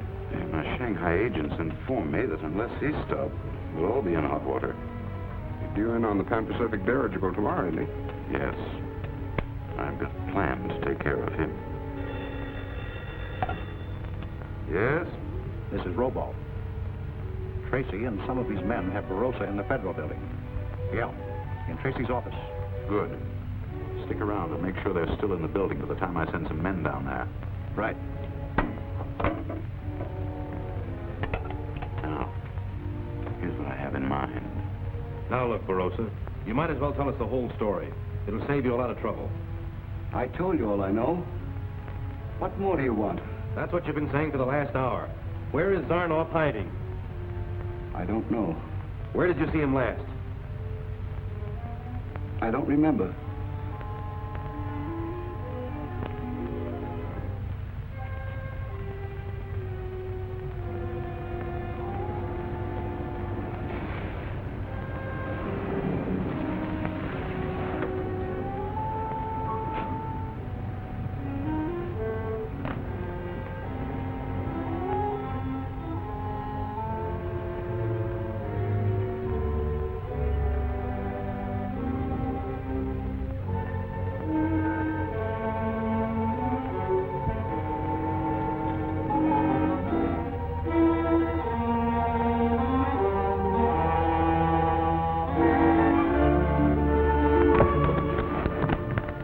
Take him out of here.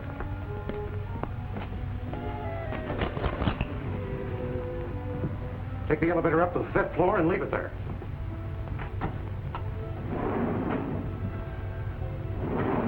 Come on.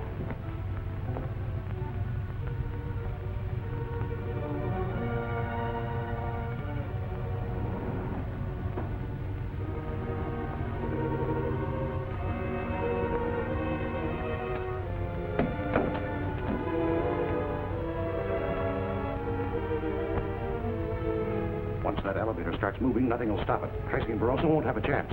Come on. I tell you, I don't know. This is your last chance, Barossa. I don't know any more than I've told you. All right, get his hat and coat. You'll spend the night in a cell.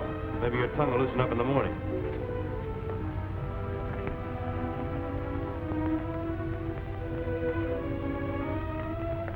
We'll wait and see how it works.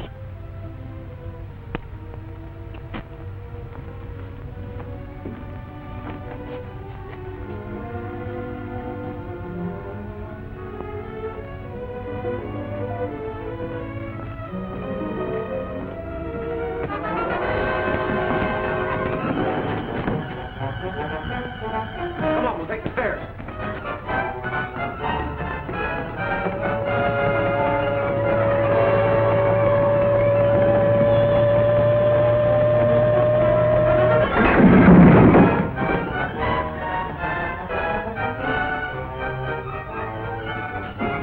Someone's coming.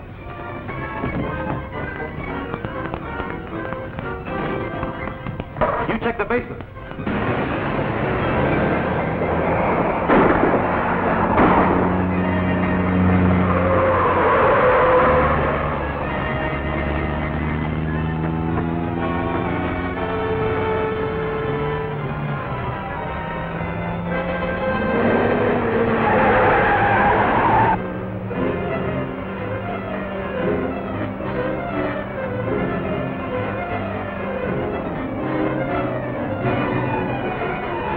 I'm heading out of town.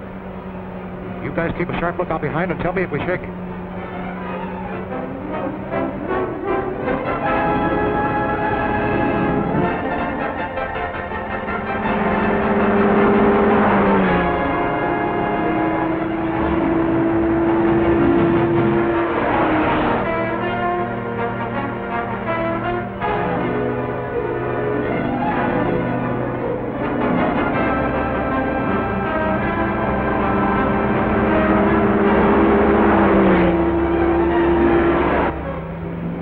happened?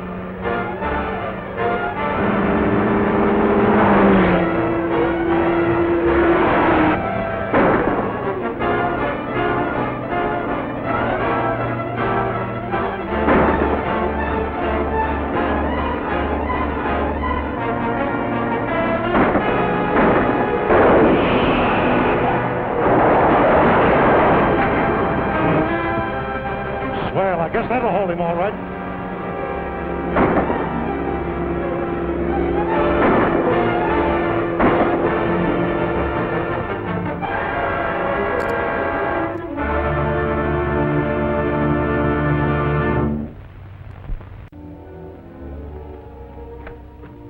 How's Barossa?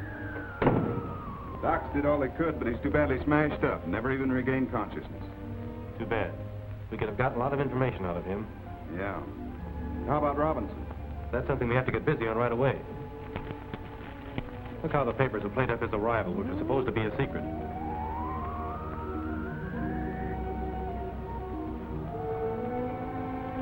Zarnoff may attempt to get those papers. We'll have to take every precaution to see that they get safely off the ship. Take a squad of men to the landing field. I'm trying to contact Robinson. I'll meet you there later. I've got the dirigible. Thanks, Gwen. Hello. Dick Tracy calling. I want to speak to James Robinson. Just a moment, please. I'll wait.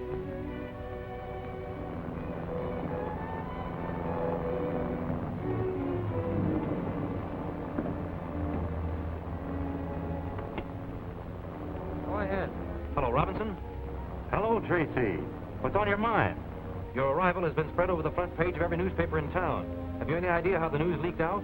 Why, no. Think there might be some trouble? There may be. I'll see you at the landing field. Right. Goodbye. Thanks.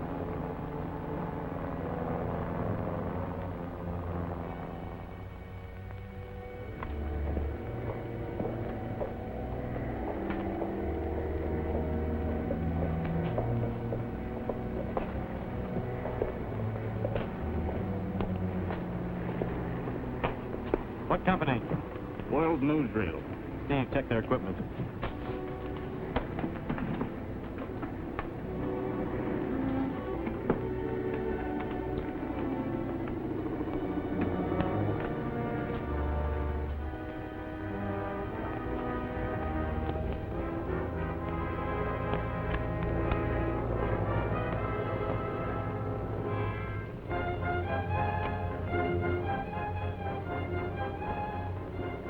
Too bad that we have to look in this.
case. My dispatch case for the Zornoff papers. Where is it? We haven't seen it. Had it with me when we hit the ground. Then you must have dropped it in the wreckage. We must get it out of there. I'm afraid that's impossible. There won't be much left of it now anyway. Yes, there will. It's all right. That box is metal, fireproof. Can't you do something? Not until the fire dies down. Then we'll get a fireproof suit and send someone in as soon as possible. Scott, you stay here and see that no one leaves the field without my permission. Yes. Steve, you check the other station. I'm going to take Robinson to the hospital.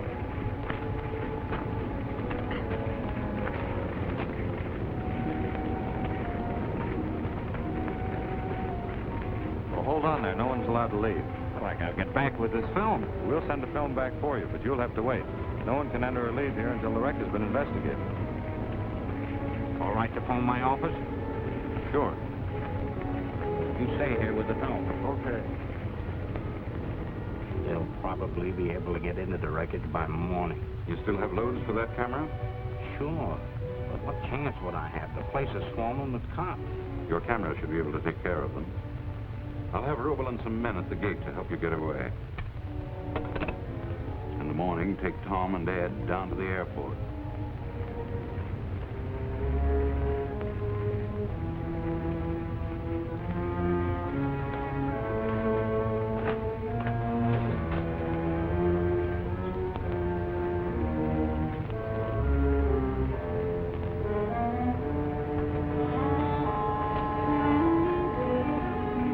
Nasty wreck, huh? Yeah.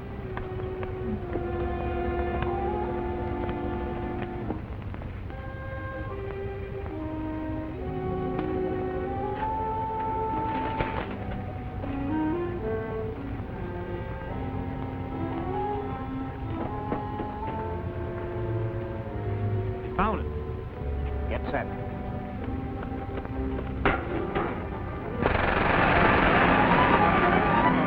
Hold it. You saw what this camera did to those three guys? So watch your step. Get going through that building and out the gate. I'll be right behind you. Right.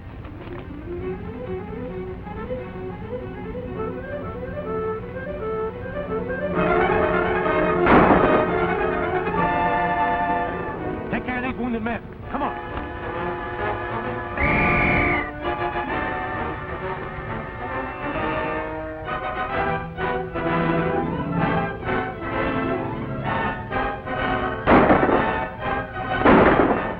That's it.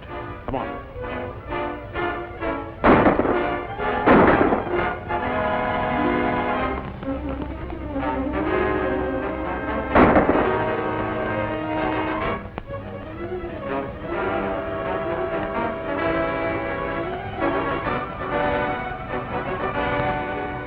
We'll split up. I'm going around the other side. You're covered. Stay outside.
No use chasing them. Take care of him. We've got the papers anyway. That's the most important thing.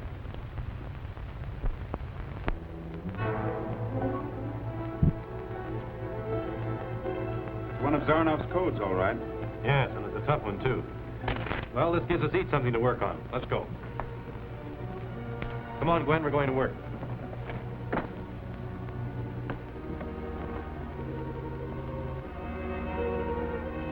Gwen, bring me Harper's on international codes, please.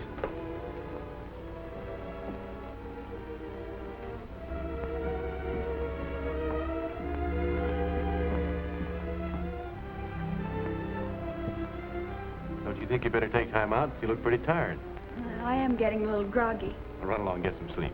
All right, I'll be back in a little while.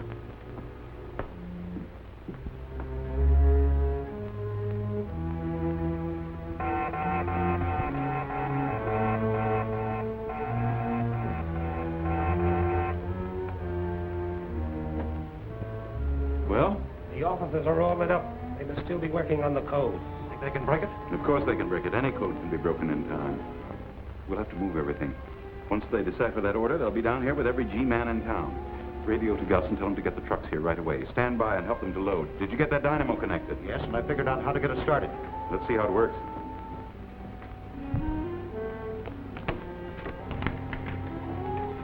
This will make a good target.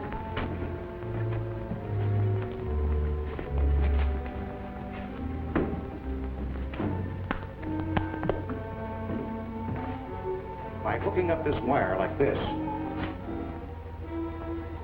anyone who comes in and doesn't know it's here will trip over it and lock themselves in. And at the same time, start the dynamo. Look, I'll show you.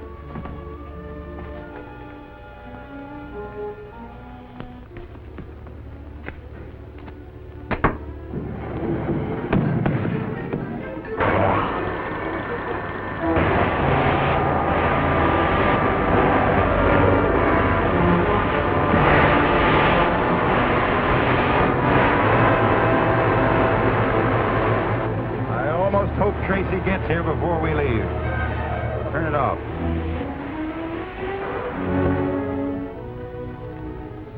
We've got it, Gwen. You have?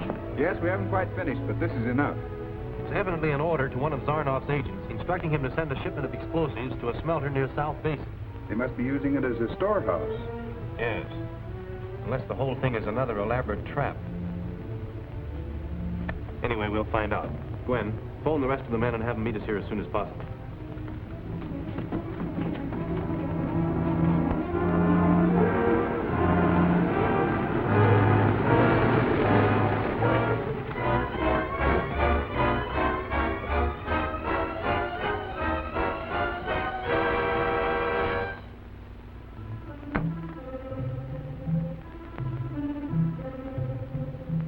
You men wait here.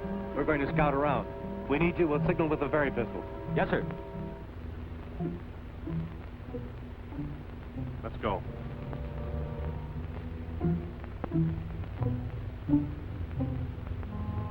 That's it. Look, someone's broadcasting.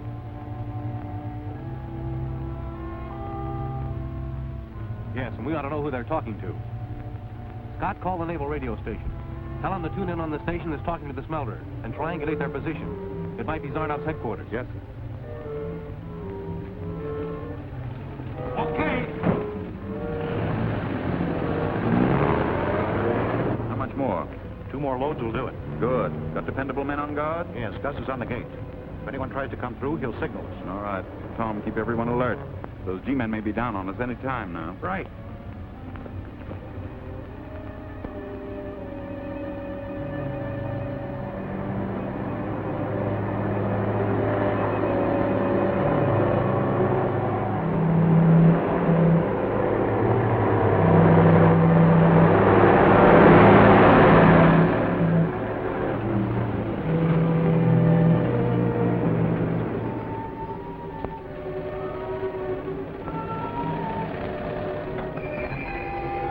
The other truck is right behind me. Okay, Ward, go ahead.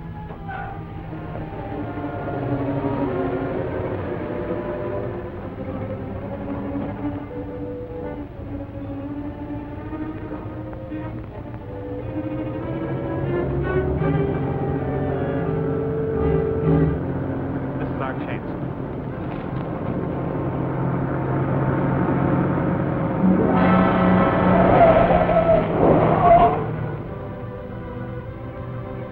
What is this, a stick-up? Not quite. We just want to take a little ride with you. Steve, get in the back.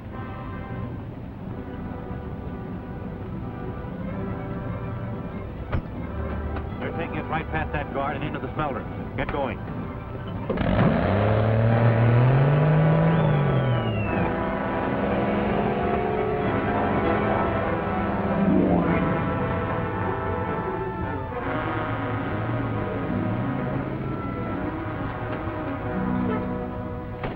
Jake?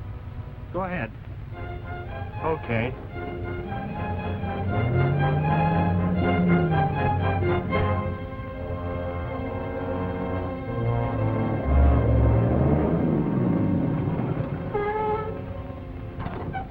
Jake, give us a hand with the loading. Hold it.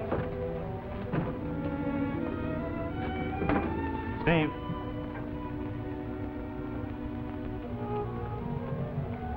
Search them.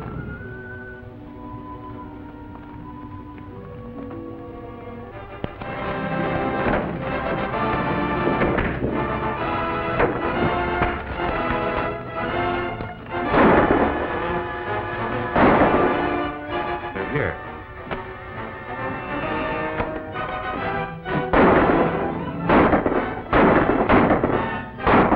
Signal the others.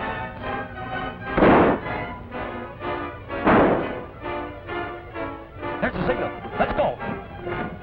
That'll bring the whole squad.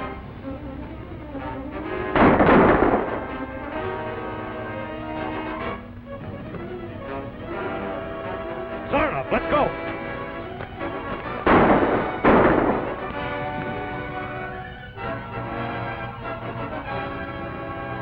They must have gone inside.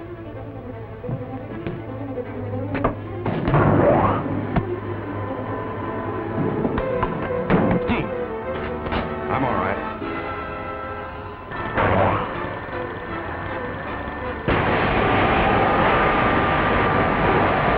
Come on, Steve.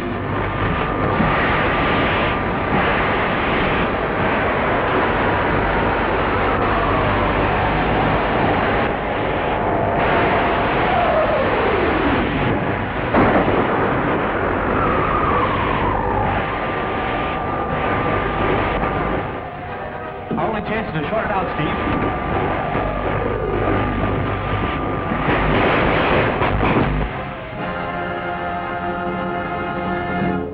It worked.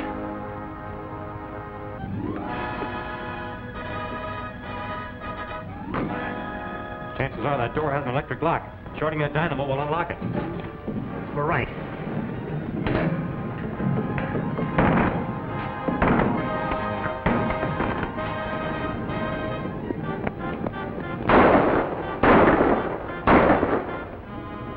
Looks like he gave us the slip. Yeah. Nothing to do but search this place and try again. Here comes Foster and the others now.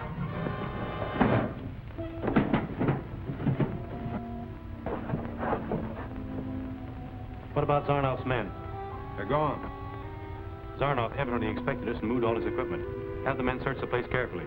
We may find some clue that will tell us where they've gone. Yes, sir.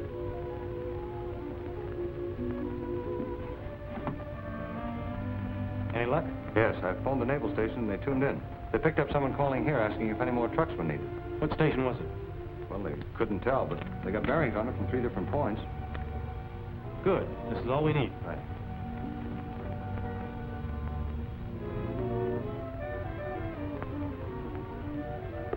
That must be it. That's way out in the middle of the desert. Wartside. I never even heard of that town. It's a ghost town, an old deserted mining camp. It'd be a logical place for a hideout at that. Yes, it could be. Anyway, it's worth investigating. Let's go.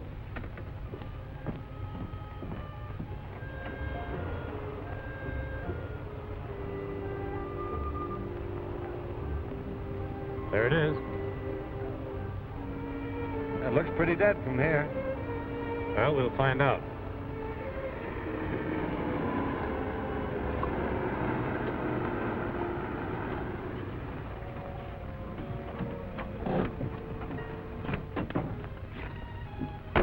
Gas, mister? No, thanks, honey. We're just looking around.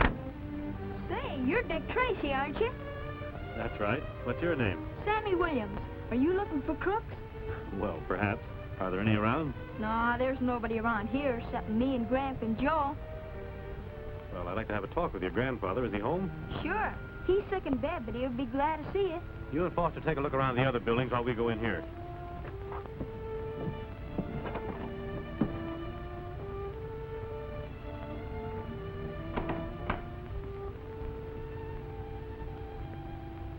Gramps is in the next room, Mr. Tracy. All right.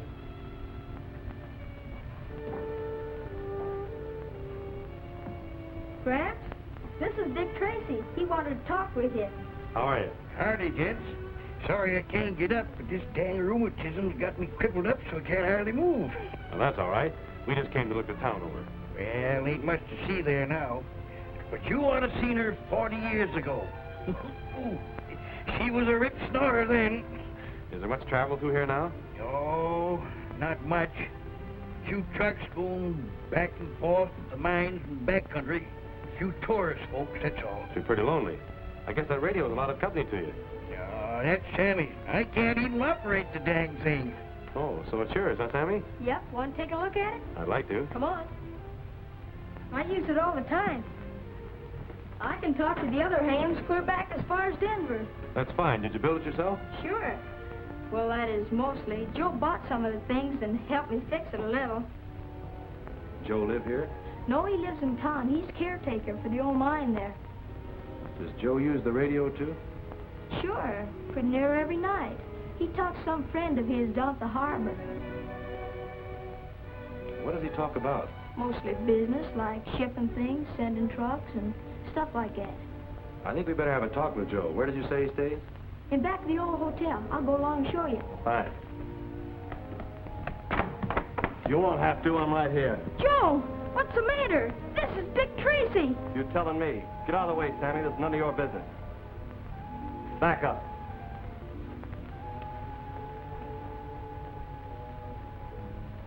Turn around. Get the guns, Gus.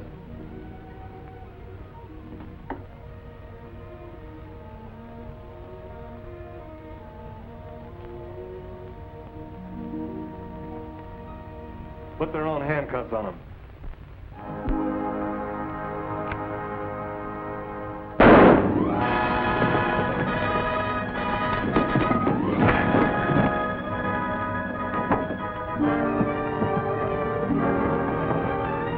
Count him! Shoot him in the teeth!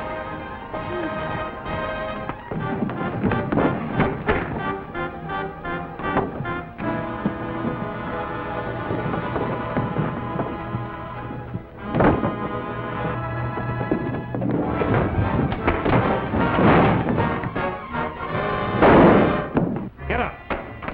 What's going on here? We found our men a little sooner than we expected. It's handcuffed them. I guess we picked the right place, all right. There must be something down in that town they don't want us to see. We'll find out what it is. Gee, Mr. Tracy, can I go with you? I know all about that town. No, Sammy, you better stay here. But there might be some fighting. Yes, there might be. Where's a good safe place to put these men, Sammy? You can lock them in the oil shed. All right, lead on. Bring them along.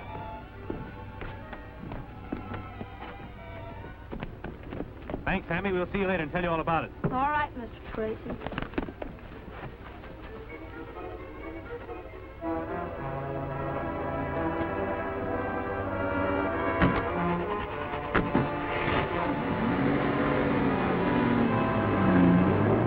But, Gramps, can't I just go up on the hillside and watch? Well, I reckon there'll be no harm in that, but see that you keep out of shooting range now. All right. Here, wait a minute. Here, wait. You get that gun off the wall there and load it up for me and kind of set it here where I can get it handy. Easy now, huh?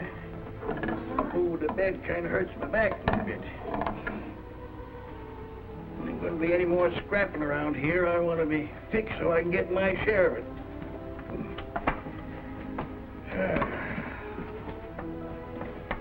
Put plenty of powder in there now, Sammy. All right. Yeah.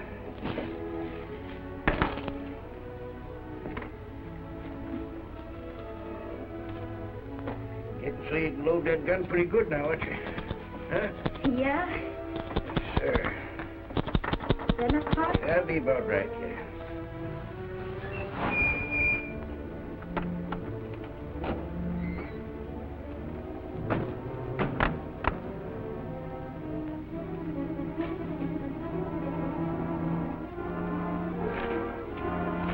Got you and Foster take this side of the street. Steve and I'll take the other. Right. Yeah, now let me have it right over here, Sammy. Is that all right? That's it.